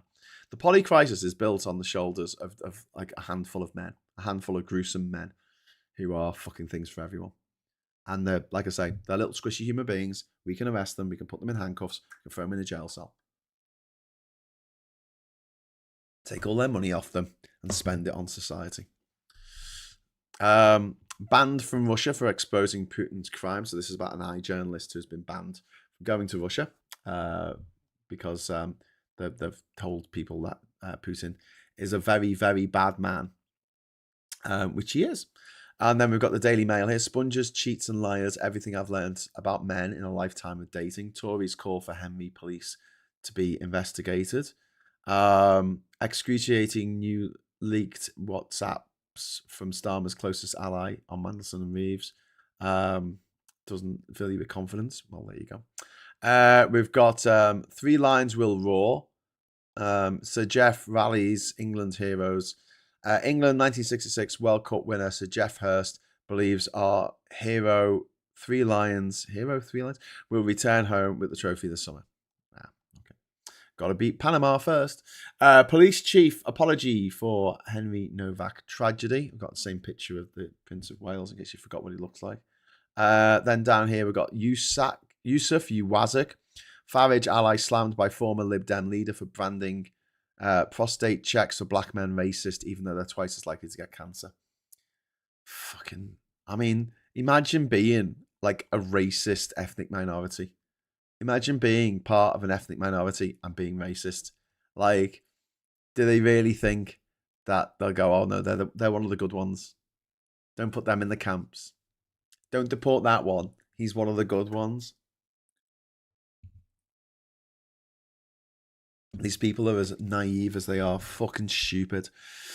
If a foreign power can remove the long-standing power of the American passport, what's stopping them preventing anyone else from flying in or out? Because a path has been exposed for any enemies. If a foreign power can remove the long-standing power of the American passport, what do you mean by that? £1.50. What power of the American passport? The American passport's always been one of the shittest passports to have. You can't get into Mauritania, you can't get into Libya, you can't get into Cuba with an American passport. I mean, you can, but if then you go back to America, you get into trouble in America for going to those countries because they don't want their citizens going to certain countries. And that list of countries that it doesn't want you going to grows every day. They don't want you going to Iraq, Iran. They don't want you to go to Syria.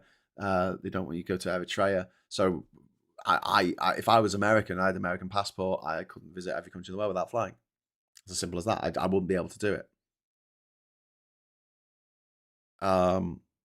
So yeah, there is no powerful American passports. American passports are one of the shittest passports to have. You can't hold two American passports that you can with British passports. You can have two British passports concurrently running at the same time. And that means that you can do things like be in a country where you can't not have a passport on you, and you can give your other passport in at the embassy for, let's say, Turkmenistan, and still walk around with another passport on you because you've got two passports. Because if you're found walking around without your passport on you, you can be deported. Good luck getting your passport back from the Afghan embassy in Tashkent if that's what happens to you. So there's that, and also the fact that if you get certain stamps in your passport that other countries don't like letting you in, but Israel being a big one, it's the on the inside of a Pakistani and of a Malaysian passport, it says this passport is valid for all countries except Israel. An American one could say the same. It could say this passport is valid for all countries except Cuba, Mauritania, Libya, Eritrea, Iran, Iraq. They really don't like you going to these places. And while, it's not out of the realms of feasibility for people to be able to go to these places with an American passport, you will be questioned on the way back in. They will take you aside, even though they're not supposed to, and give you shit for going to these places that they don't want you to go to. American passports are fucking shite. But as things stand, America stops me from getting an ESTA. I've got a lifetime ban on getting an ESTA to visit America. I will need, for the rest of my days, I will need to, every 10 years, buy myself another American visa, which requires me to go down to London, have a meeting, have a face-to-face meeting. Now I've got to be there at 8 o'clock in the morning, so I have to travel down to London. That's 200 quid on the train. I've got to find somewhere to stay in London, which is generally like fucking 100 quid to stay in like a box room in a travel lodge somewhere.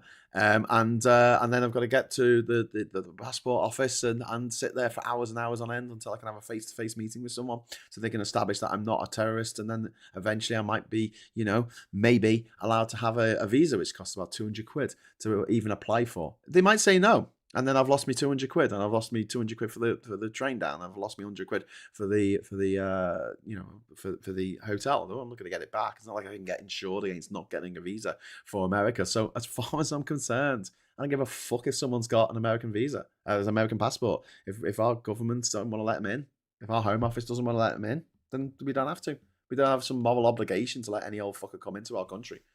They're not going to let me into their country. Well, I'm not going to shed any tears about Americans not being able to come over here. You can find somewhere else to, I don't know, mess up with your hamburgers and your fucking massive cars. Sorry, I'm getting like a little bit ranty anti-American here. But while at the same time, I do feel like we should be poaching the brightest and the best from America. Just inviting people over to give a talk. To do it over Skype. Sorry, Zoom, as it's called now. But that people don't have the right to travel. They're not Americans. Not Americans. But yeah, I mean, yeah, they don't. You know, I don't have a right to go to any country in the world that I want to. They have to decide whether to let me in or not. And for 50 of the countries I visited, I had to get a visa. Some countries I had to get a letter of invitation. I had to be invited in by a school or to give a talk or by a company to sponsor me to come into the country. Like it was very difficult to get into places. You know, I can't just walk in. When I went into Nigeria, I asked, why did you make it so difficult to come into Nigeria? And the response was quite simple. You make it difficult for Nigerians to come to the UK. And I went, okay, can't argue with that. You know, okay, well, if I have to jump through a few more hoops in order to get into this country, then that's just the way it is. I'd have no God-given right to just turn up anywhere I want in the world and just go, yeah, I'm here now. Deal with it. And especially if I've got, you know, something in my background that country finds distasteful or it's not, you know, not something that they want to allow. And that could be something as daft as visiting Sudan for 3 days in December of 2013 on my way from Ethiopia to Egypt. Yeah. Andrew Ray says he's destroyed my family relationships and divided my friendships, destroyed the British music industry and destroyed our democracy with anti-foreign agenda, evil bastard. Are you talking about Farage? Yeah, that's what he's done. Fat Spicer personally boycotting the World Cup anyway. FIFA corrupt, USA corrupt. Sorry for Canada and Mexico. Yeah, I feel sorry for Canada and Mexico. Genuinely do. I mean, imagine living next to a neighbor like that. All the crime that happens in Mexico has its roots in America because America is the place that needs the drugs and provides the weapons. And the reason why Mexico is the way it is at the moment, the reason why this drug war is going on and costing thousands of lives every year is because America and its drug addiction and its addiction to weapons of mass destruction. But yeah, I'm not really going to be watching the World Cup. I don't think I'm going to be like, you know, finding out what the scores are after the event. I might watch on TV any games that are being held in Vancouver or Toronto or in Mexico City. I might watch them, but the American games, I don't think I'm going to watch them. Just to send a message, that I'm just one person, but if enough of us do it, to say to FIFA, fuck off, you know, you evil motherfuckers. They gave Donald Trump a peace prize for football. What? The guy's never played a game of football in his life. He wouldn't know how to. He doesn't know the rules of football. He's never watched a game of football. He doesn't even know what it is. He's an American. They grow up with baseball and then fucking American football, which isn't even football. They don't even kick the fucking ball once every 9 years. But yeah, I think Andrew Ray really just sums up Farage there in a nutshell. He's destroyed my family relationships and divided my friendships, destroyed the British music industry, and destroyed our democracy with anti-foreign agenda. Evil bastard. You know what? I'm sorry. I don't want to take the comment of the day away from anyone, but I mean, you know, just solving my crisis where I couldn't remember Olivia Wilde's name, but I am going to give another comment of the day. This is going to Andrew Ray because that comment there about Farage is so on the money. That was the end for me. Peace prize. Yeah, but I've hated FIFA for a while. Where was the last World Cup held? In fucking Qatar. I was in Qatar, right, when the adverts in 2010, when the adverts for Qatar holding the World Cup was shown, and it was this kid running through this, like, you know, wonderful fictionalized Epcot World of Tomorrow style fucking souk bazaar, you know, just with them, and there was no women, there were no girls, there were no women, there was just all, you know, it was all the men, and he's running through this bazaar, and he's kicking the ball through, and I was watching this advert going, are you fucking kidding me? Are you kidding me? You know, there's some women there with their faces covered, and I'm just like, why would anyone hold a World Cup in Qatar? That's the maddest place to hold it because you got to hold it in the summer. So they actually had to move it to hold it in the winter because it was going to be too hot, 50 degrees C in the summer. They had to get slaves to build these 8 or 9 stadiums in the fucking desert. Slaves. They got slaves to build stadiums in the desert. Like it's fucking pharaonic times. You know, like what the fucking fuck? And they took their passports off them. 6,000 people died. 6,000 human beings died building those motherfucking stadiums.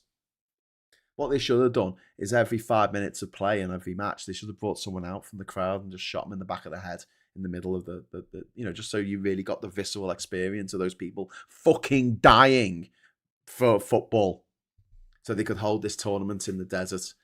And also Qatar, not only could you not get alcohol there, but also it's one of the most expensive places on earth.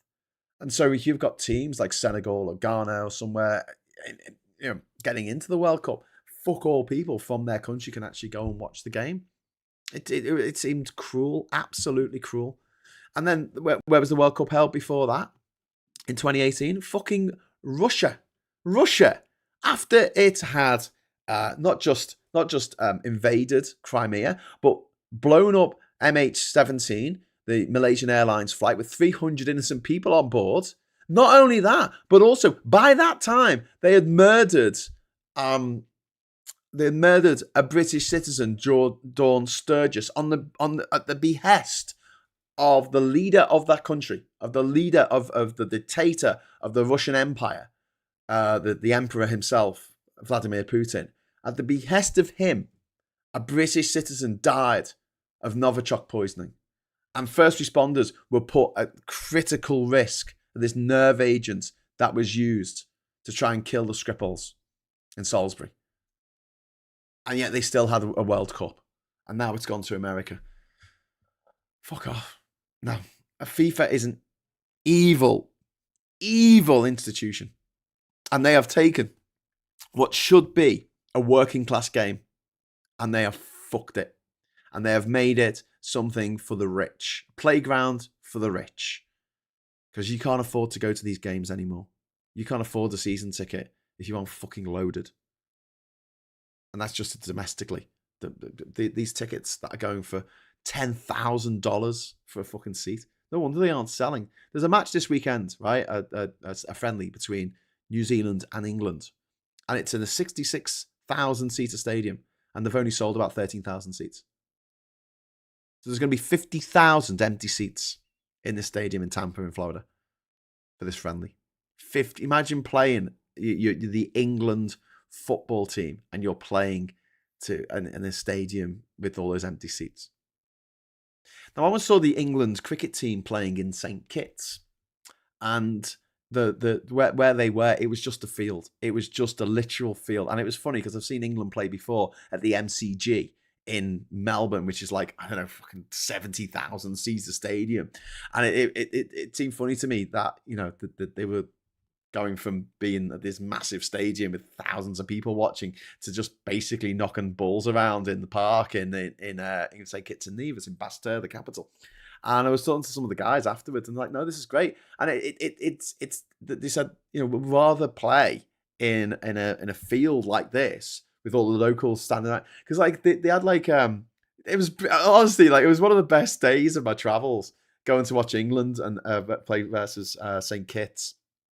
And they had like little food stalls around the pitch. It's just fucking the ground. It's a cricket ground, isn't it? Around the ground, they had all these little food. And you could go up and get some jollof rice, or you get some roti, or you could get some jerk chicken or something. And it's great. It's just like. And it was you just literally standing there at, like, there's just a rope at the side at end of the and you're standing there like eating your roti, it's like a pasty, I guess, and like a cricket ball would just like come along and hit the boundary, and then like England cricket player like picking it up and going, cheers mate, and I go back. I was like, and they were like, we'd rather play on a field like this with people all around it, just standing there watching and eating food or whatever, than playing in an empty stadium. We'd rather have 1,000 people watching this game here now than have a stadium that's built for 50,000 and there's only 1,000 people turn up. It's a much better atmosphere. And I'm like, yeah, I get that.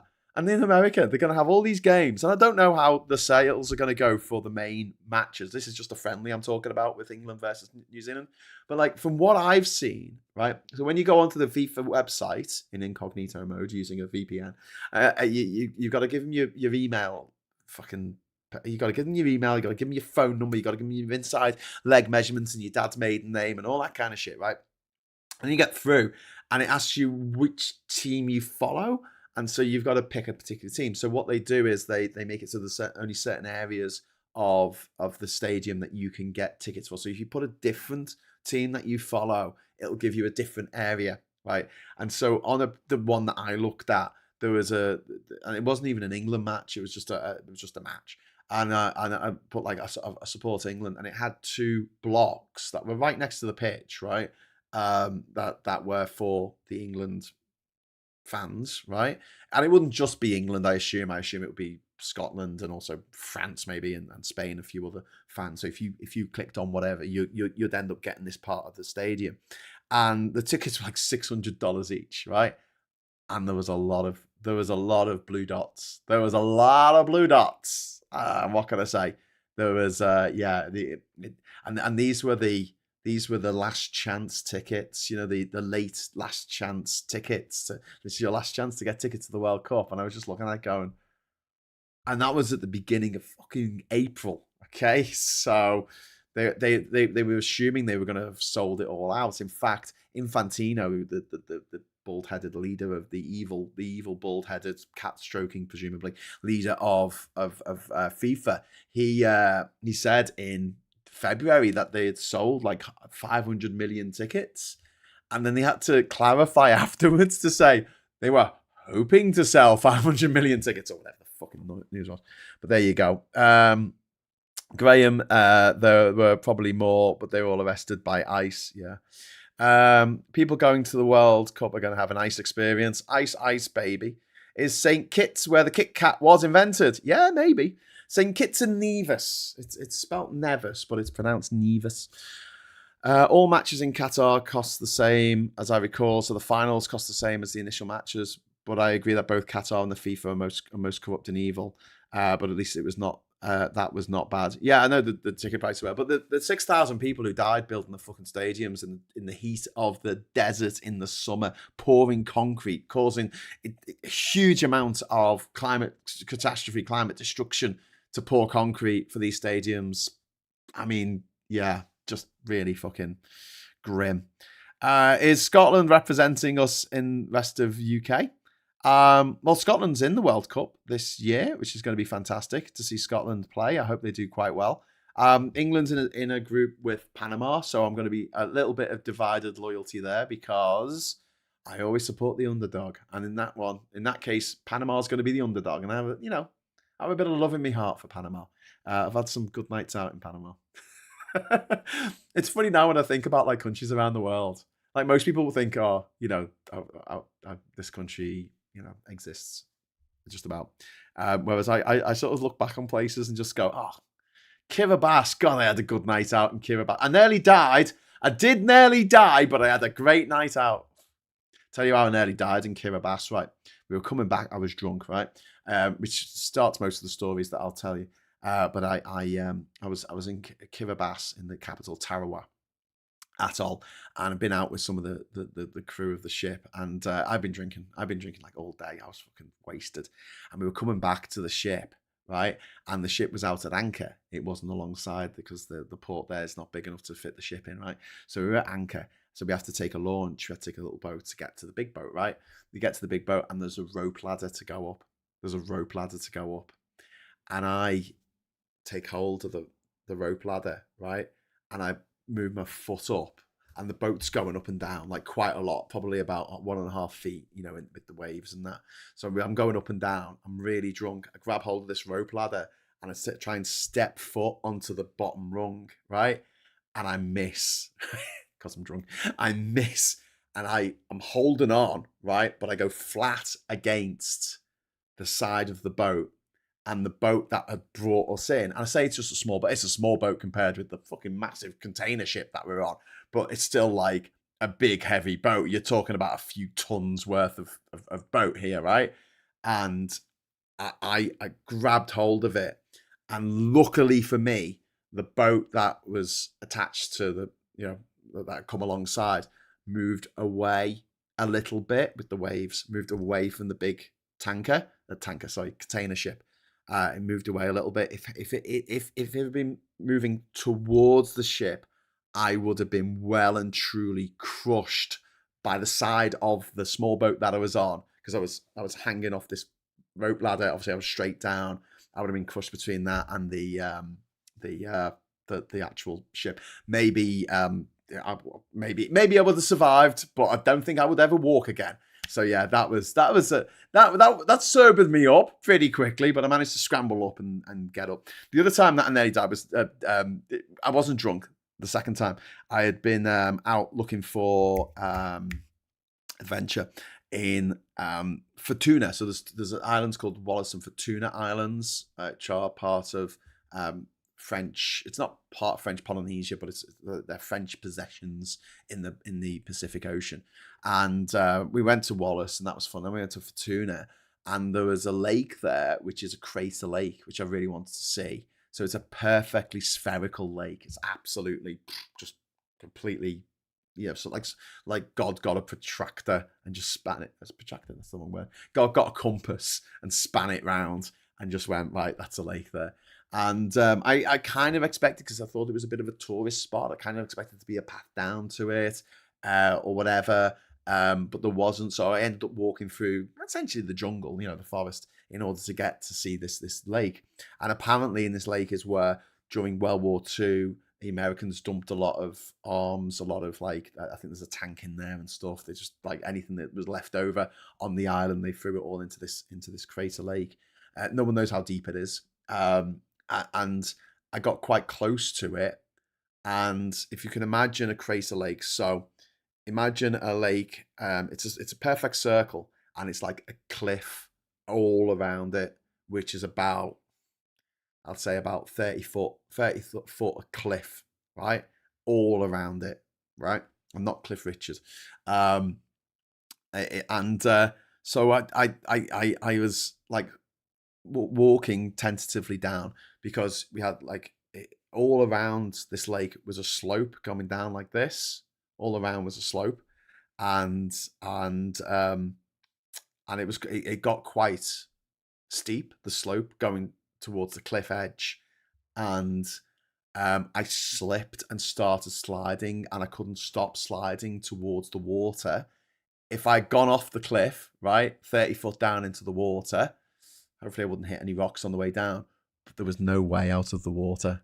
That's the thing. There was no way. There was no side of it where you could climb out of the water. It was a cliff side all the way around. It was imagine a container of water, right, with the sides, and you've got water up to halfway, and then you drop a person in there, and they're like, fuck, I can't get out of this beaker of water, right?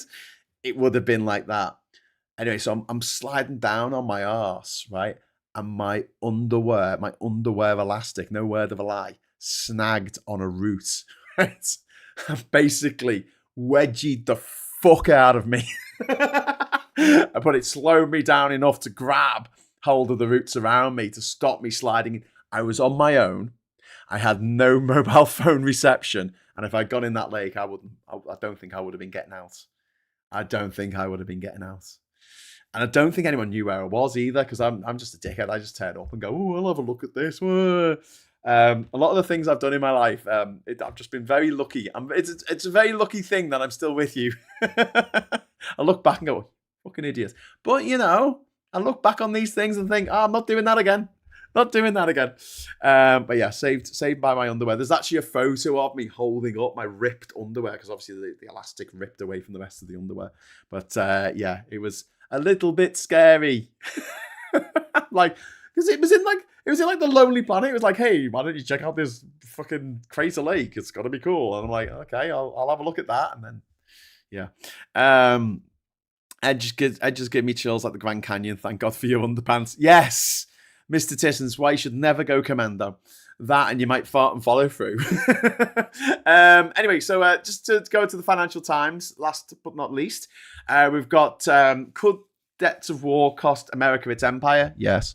Argentina is ready to set an AI enterprise free, and this is about Javier Milei, who we hate. We've got Kyiv reprisals, strikes blight Putin's Davos. That's a shot there, I believe, of St. Petersburg. After drone strikes from Ukraine, so they can get as far into Russia as St. Petersburg and Moscow. That really puts the shits up the people living in Moscow, living in Russia, who feel like they're insulated against this war that's going. It's someone else's war, until it isn't. Vanguard ETF hits $1 trillion as investors queue up for blockbuster AI listings. Passive funds boom. Thirst for tech stock drives rise. Tide of cash awaits OpenAI and Anthropic. Fucking hell! These AI listings, I think they're gonna. They go. Oh god, comment of the day came. Keep forgetting to turn it off. I tell you what, this could end in squishy disaster. I hope it doesn't. I genuinely hope that this all doesn't all end in disaster, because if we have another economic downturn, if we have an economic downturn just in general, more people plunge into poverty, more people, feeling more hopeless, feeling less able to lead their lives in the way that they want to, and it leads to people voting for the fash more. That's why they want people to be poor, because they know that once people have got nothing left to lose, they're more likely to go, well, I'll try anything. I'll try leaving the EU. Maybe that'll work. I'll try voting Conservative. Maybe that'll work. I'll try voting for Farage. Maybe that'll work. But yes, these blockbuster listings of these AI companies is going to, I think it's going to fuck things up. Treasury seizes fighter jet budget from MOD after long record of cost overruns. We've got Starmer pushes policies as fatalism grips number 10. Amid Labour expectations that Andy Burnham will win the by-election in Makerfield and tries to topple them, Keir Starmer as Premier. Government figures say that fatalistic mood has descended on Downing Street. Starmer is aiming to push through bucket list announcements on defence spending and banning social media from children, even as ministers say they expect him to be ousted.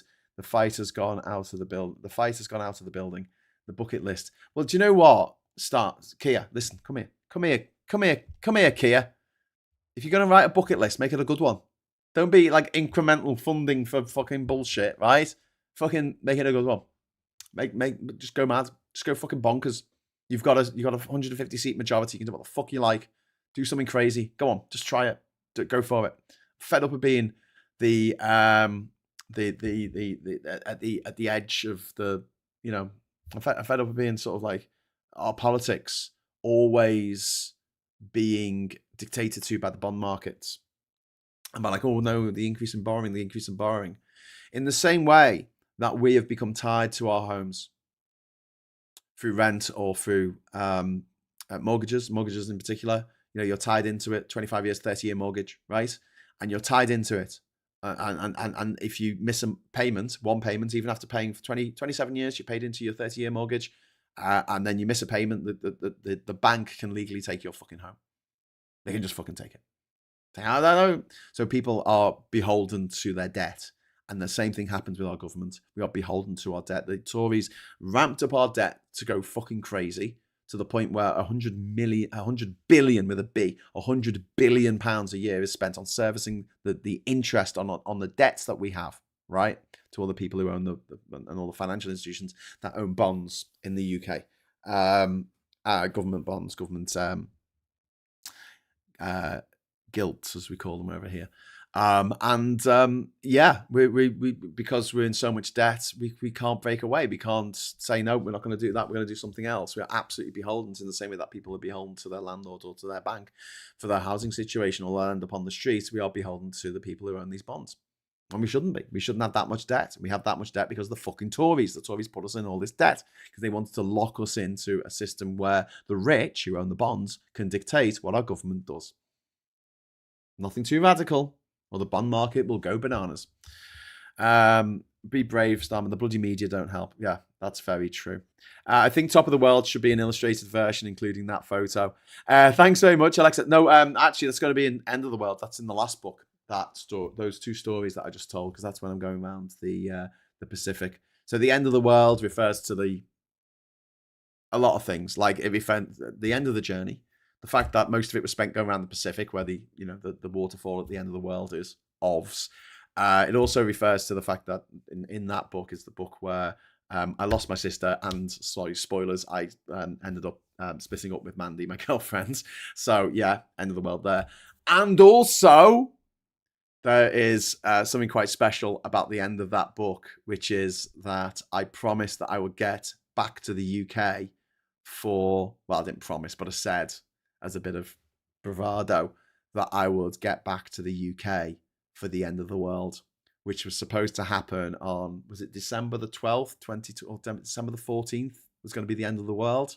Yeah, you'll never guess what day I arrived back in the UK after my trip. Anyway, so yeah, so it's got multiple meanings. The end of the world, the last book in the trilogy. But yeah, loads. Honestly, I've got so many stupid anecdotes and daft things that happened to me on that journey that I've never really talked about too much, and just I'm really energized. And thanks to Gallifreyan Ren, and thanks to Alexa and Diz and others who have joined me on the Graham Writes Some Wrongs. I'm going to do another one of that at 1:00 today if you want to join me. And I know it's really boring, okay? So don't come on there in the chat and go, this is boring. I know, okay? I'm not doing it to entertain. I'm doing it to get the fucking book written. I've done 3 chapters this week, which is more work than I've done on Top of the World, the second book in the trilogy. That's more work than I've done for the last 15 fucking years on that particular book. So I'm really excited, getting it done, getting it down. The chapters are a bit short at the moment. I might put them all together when I finish, because I don't want the book to have 50 fucking chapters. That's a bit too much. Because if each country that I go to in the second year gets a chapter to itself, there will be 50 chapters. So yeah, a bit too much. Well, now, despite living in England, my 86% Welsh DNA means I cannot support England. Soz. Fair enough. To be honest with you, when it comes to supporting, I will always support the home nations, always. If Wales get into something, if Scotland, Northern Ireland, England, they get into a big sporting event, I will support them. If it came down to Scotland versus England, I would probably support Scotland in that, because they would be the underdogs. As simple as that. It might not be the same in the rugby, might not be the same in the cricket, might not be the same in something else. But generally speaking, I will try and support one of the home nations. And other than that, if it's a country that's playing another country, so if Panama's playing Brazil, I will, in that case, support Panama because they're the underdogs. If it was Ghana playing Brazil, I'd support Ghana playing Germany. I'll support Ghana because I like a good underdog story. But the thing is, right? If England don't win, I don't really care. I'm not going to get that emotionally invested in it that I then go out and cause some domestic violence to happen, or go out and riot and hurt other human beings. I'm not that arsed about it. But I will take a passing interest in the World Cup. So, if you are watching in the next few weeks and you go, Gray, will you stop going on about the fucking World Cup? If something happens in the World Cup that I think is newsworthy, I will talk about it a little bit. But as for watching it, unless England or Scotland make it to the fucking final or something, I might watch that. But otherwise, no. Football, I prefer England to win. Rugby union, I want Scotland to win. No, that's not being odd. Facts. There were reasons. There were reasons for that. But I've got friends from Scotland who, like, if England are playing, they will support whatever team are playing against England. And I don't feel the same way about Scotland in any way, shape, or form. There are some English people who do that, who go, "Oh, the Scottish don't support us, so why am I supporting Scotland?" I'm like, well, Scotland never dragged us out the EU against our will, so I think it all works out in the wash, to be fair. Anyway, Treasury seizes fighter jet budget from MOD after long record of cost overruns. So this was a story about the Treasury preparing to seize control of a multi-million-pound fighter jet budget in a bid to ensure that a wider boost to military spending avoids cost overruns associated with the MOD. And in the briefing here, briefly, we have Partners Group caps exit from Fund for the Wealthy. The Swiss investment firm has capped withdrawals from its flagship's $8.6 billion private equity fund for affluent individuals. Put them all in jail. Put them all in a rich prison camp. Prison camp for the rich.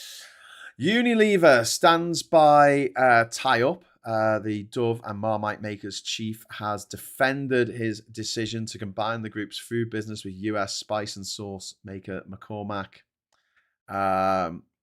dismissing investors' fears of change fatigue. Sunderland boost Sunderland plant boosted.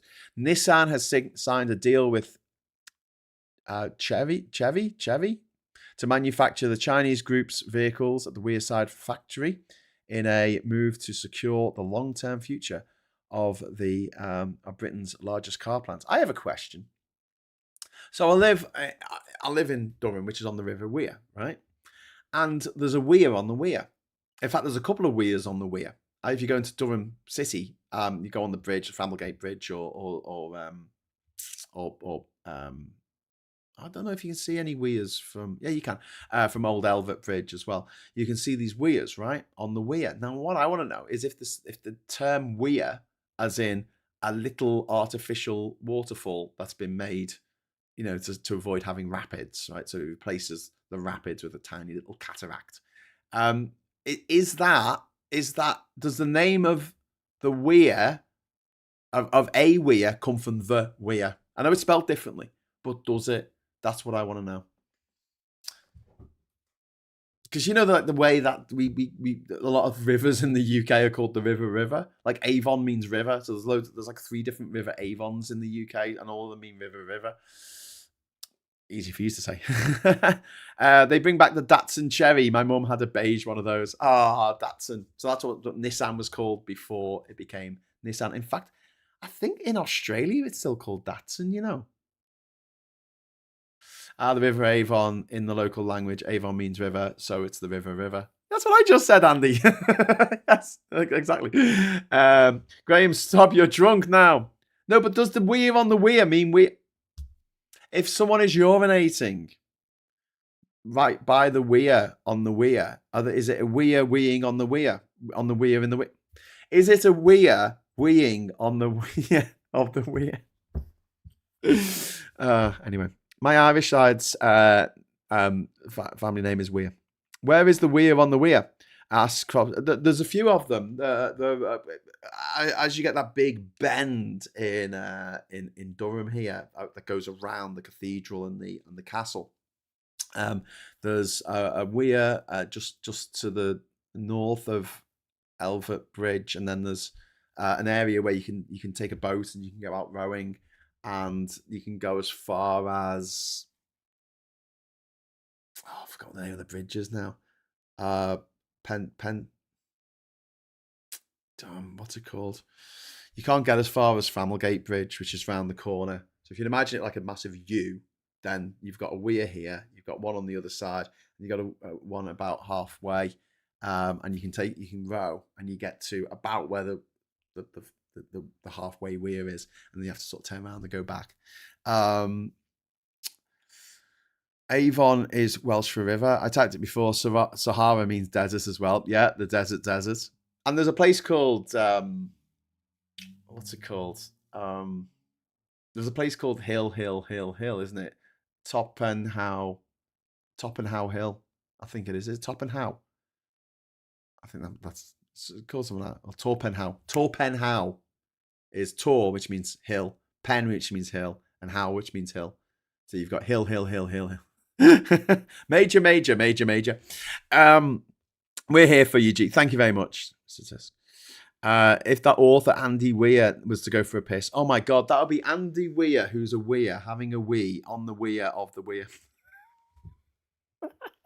Can you tell us about some country around the other side of the world, but can't tell us?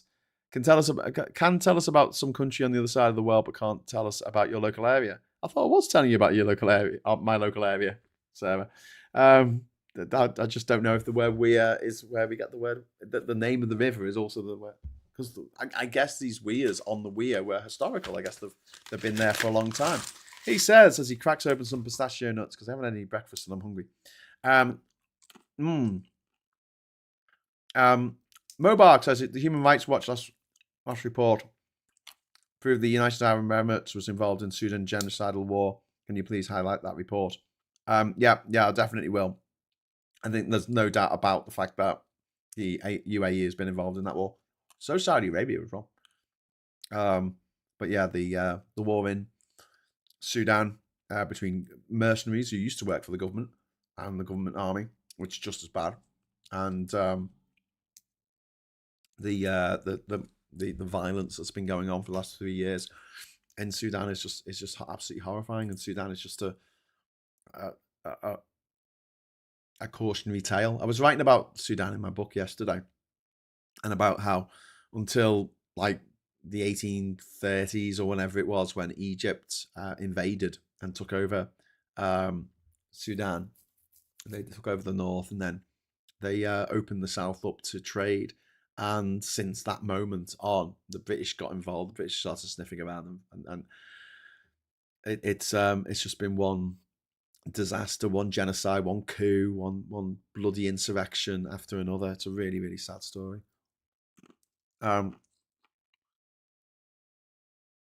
Everyone says Lake Windermere, which is Lake Winderlake, Mere meaning body of water. Well, isn't there famously only one lake in the whole of there's only one lake in the whole of the Lake District that's actually a lake, isn't there? Because there's like Coniston Water, which is a water. There's Windermere, which is a mere. And then the only real lake is Bassenthwaite. There you go. So I'm telling you, mate, you want me on your quiz team. That's all I'm saying. That would be weird, to say the least. Yeah, maybe Weir, the author, is also a weirdo. Weir the weirdo. Weed in. Oh god, let's stop this now. Weir is Celtic in origin. Weir is Old English for down.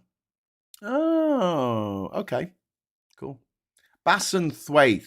Yeah, I said that, Harry. Did not pronounce it right. But yeah, we'll go back to the papers just for one last squiz at the papers. We've got Grok triggers XAI lawsuit. Labour MP Jess Asato has sued Elon Musk's startup, who was believed the first UK case testing whether an AI company can be held liable for images generated by its chatbot, which it absolutely should be able to do that. Why couldn't you do that? Saudi fund oust expats. Yeah, Saudi Arabia's sovereign wealth fund has begun leadership overhaul in some of its companies in recent months.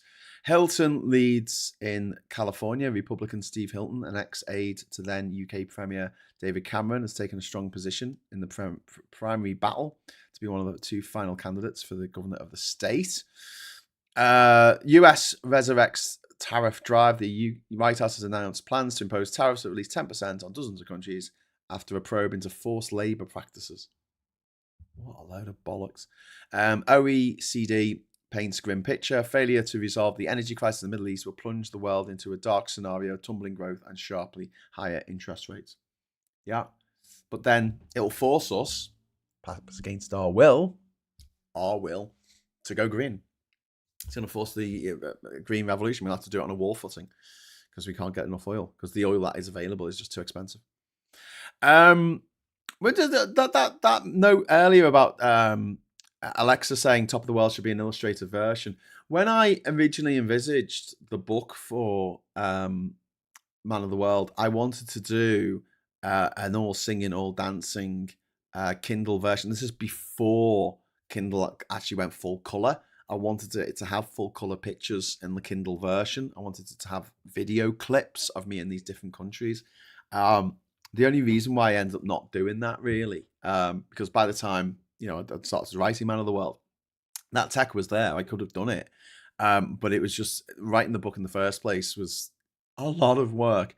But then doing everything else to get the video clips together and getting the pictures and everything was it was work for a team. Like, it was more work than one person could feasibly do for free. Because one of the things about writing these books is I have to do it for free. I can't do it, and get paid for it. I don't get an advance for a publishing deal because I didn't go to private school, apparently, in this country. And you don't get a publishing deal in the UK unless you went to private school. Those things go hand in hand. Me and Ben Chambers last night, between watching movies, we were looking at who's won the Booker Prize. So 7% of the population are privately educated. 61% of the British people who have won the Booker Prize, privately educated. 61%. Do the rest of us stand a chance? I mean, maybe if we're extraordinarily talented. and I'm not. You know, I've got an interesting story to tell. I'm quite energetic, you know, but when it comes to being one of the greatest writers of our time, I'm nowhere fucking near, you know? It's like the only way that people who didn't go to private school in this country can realistically get anywhere is either, you know, that they managed to forge some connections by some fucking miracle, or they are extraordinarily talented at what they do. Extraordinarily talented. A lot more talented than the people who went to private school who get to do this stuff like, you know, falling off a log. Yeah, anyway. The explanation, which makes sense to me, the US government loves it when little countries give them money and loves to talk about military cooperation, by which they mean obedience. Yeah. With illustrations by Mike Dix. That would be cool, actually. What about Grasmere? Grasmere is a mere. I love that. Yeah, forced labour factors a bit richer a country that has prison slavery. Yep, prison slavery and no maternity leave. One of the few countries, along with like Suriname and Papua New Guinea. In fact, let's have a look at which countries don't have maternity leave. List of countries, no maternity leave. It's mandatory. There are seven countries around the world that don't have statutory national laws guaranteeing paid maternity or paternity leave. They are the United States, as stated, Papua New Guinea, as stated, Suriname, as stated, the Federated States of Micronesia, the Marshall Islands, Nauru, and Palau. Now, if I give you a map of the world and you can find Nauru, I'll give you the money myself. It is a population of just 8,000 people living in Nauru these days. Is it that many? Let's have a look. Nauru population. Oh no, it's 12,500. There you go. But unfortunately, 90% of the 21 square kilometer island is uninhabitable due to historic phosphate mining. The entire population lives within a narrow, fertile strip along the coast. Actually, if you go to Wikipedia, it says that the population is around 10,800. Do you know what? It's so small that if someone, you know, went on holiday and took their family with them, the population would half, wouldn't it? Cerebus means spotted, which means that Hades had a dog called Spot. Oh, it's beautiful. YouTube animated short series of Graham's book in Trumpton style would be brilliant. Yeah, that would be great, actually. That'd be really cool. Ms. Paula Thomas, thank you very much for the info. The origins of the word weir appears to go back to the Old English for defend or damn. Fair enough. So weirs were not named after the weir. I thought it might be like when you do the hoovering with a vacuum cleaner that's not made by Hoover, or you look something up online on like DuckDuckGo or something rather than Google, but you Google it. I thought that the wearing a river, making it weird, was derived from the River Weir, which has weirs on it. But no, it was just a happy coinky dinky. Like the word for pen and the word for pencil come from two different origins. The word for pen comes from the feather of a pen, of a bird, whereas the word for pencil comes from the Latin for penis. True story. Extraordinary talented, you mean like Mumford and Sons?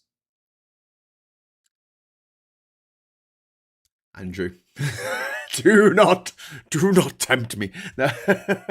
Don't let me go off on a mad fucking rant for half an hour about how shit Mumford and Sons are and their shit hokey dokey blokey stokey fucking banjo soaked twattiness music fucking elevator music fucking banjo bastard cunt fucking arseholes. Sorry, I've turned into Father Jack on this one. I hate them. I hate those posh boys. Oh, you look, got a banjo. Oh, got a banjo. Oh. You know when you hate a band and you don't know quite why you hate a band, and then you discover that there's a really, really good reason why you should hate that band. Yeah, that's them. That's fucking Mumford & Sons. I never liked Cooler Shaker either. They always appeared really posh to me. There's nothing gritty about them. They were like, hello. And I was like, yeah, don't like you. Don't like you. Don't know what it is. Just don't like you. Just don't like the rich. Well, I'm glad Mike uses a PC to draw. Says Jenny Robertson. Yeah. Oh dear, I play banjo. Sorry. That's bad. Not you. Not all banjo. Hashtag, I'm down. I need a new hashtag now to go with my not all boomers. Not all banjo players are evil. But all of Mumford & Sons are evil, including the banjo player whose father owned GB News and the fucking Spectator. The Weirding Way is an abandoned, highly lethal martial arts and movement style originating from Frank Herbert's Dune, the universe.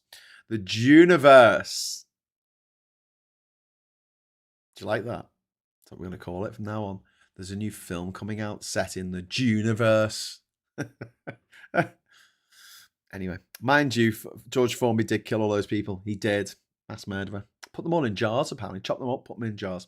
Anyway, right. I'm going to get going. I'll be back at 1 o'clock to do some writing. If you want to join me for that, you're very welcome to do so. And then tonight, I may do a show tonight in the evening. Maybe with Mike, or maybe we'll do a drawn together. I don't know. So what I want you to do, give this video a like. If you've survived this far, give us a like. Subscribe if you're not already subscribed, but if you are subscribed, hit the bell notification icon. Might do a show tonight about 6 o'clock, maybe. So if I decide to do that, then you'll need to know. And the only way you're going to know is if you get a little buzz in your pocket to say, Graham is going live with some shite at 6 o'clock. So please join us for that. And until then, I'll say thank you very much for watching. Thanks for triggering the covfefe there. And until we meet again, I'll say hello, good evening, welcome, and goodbye.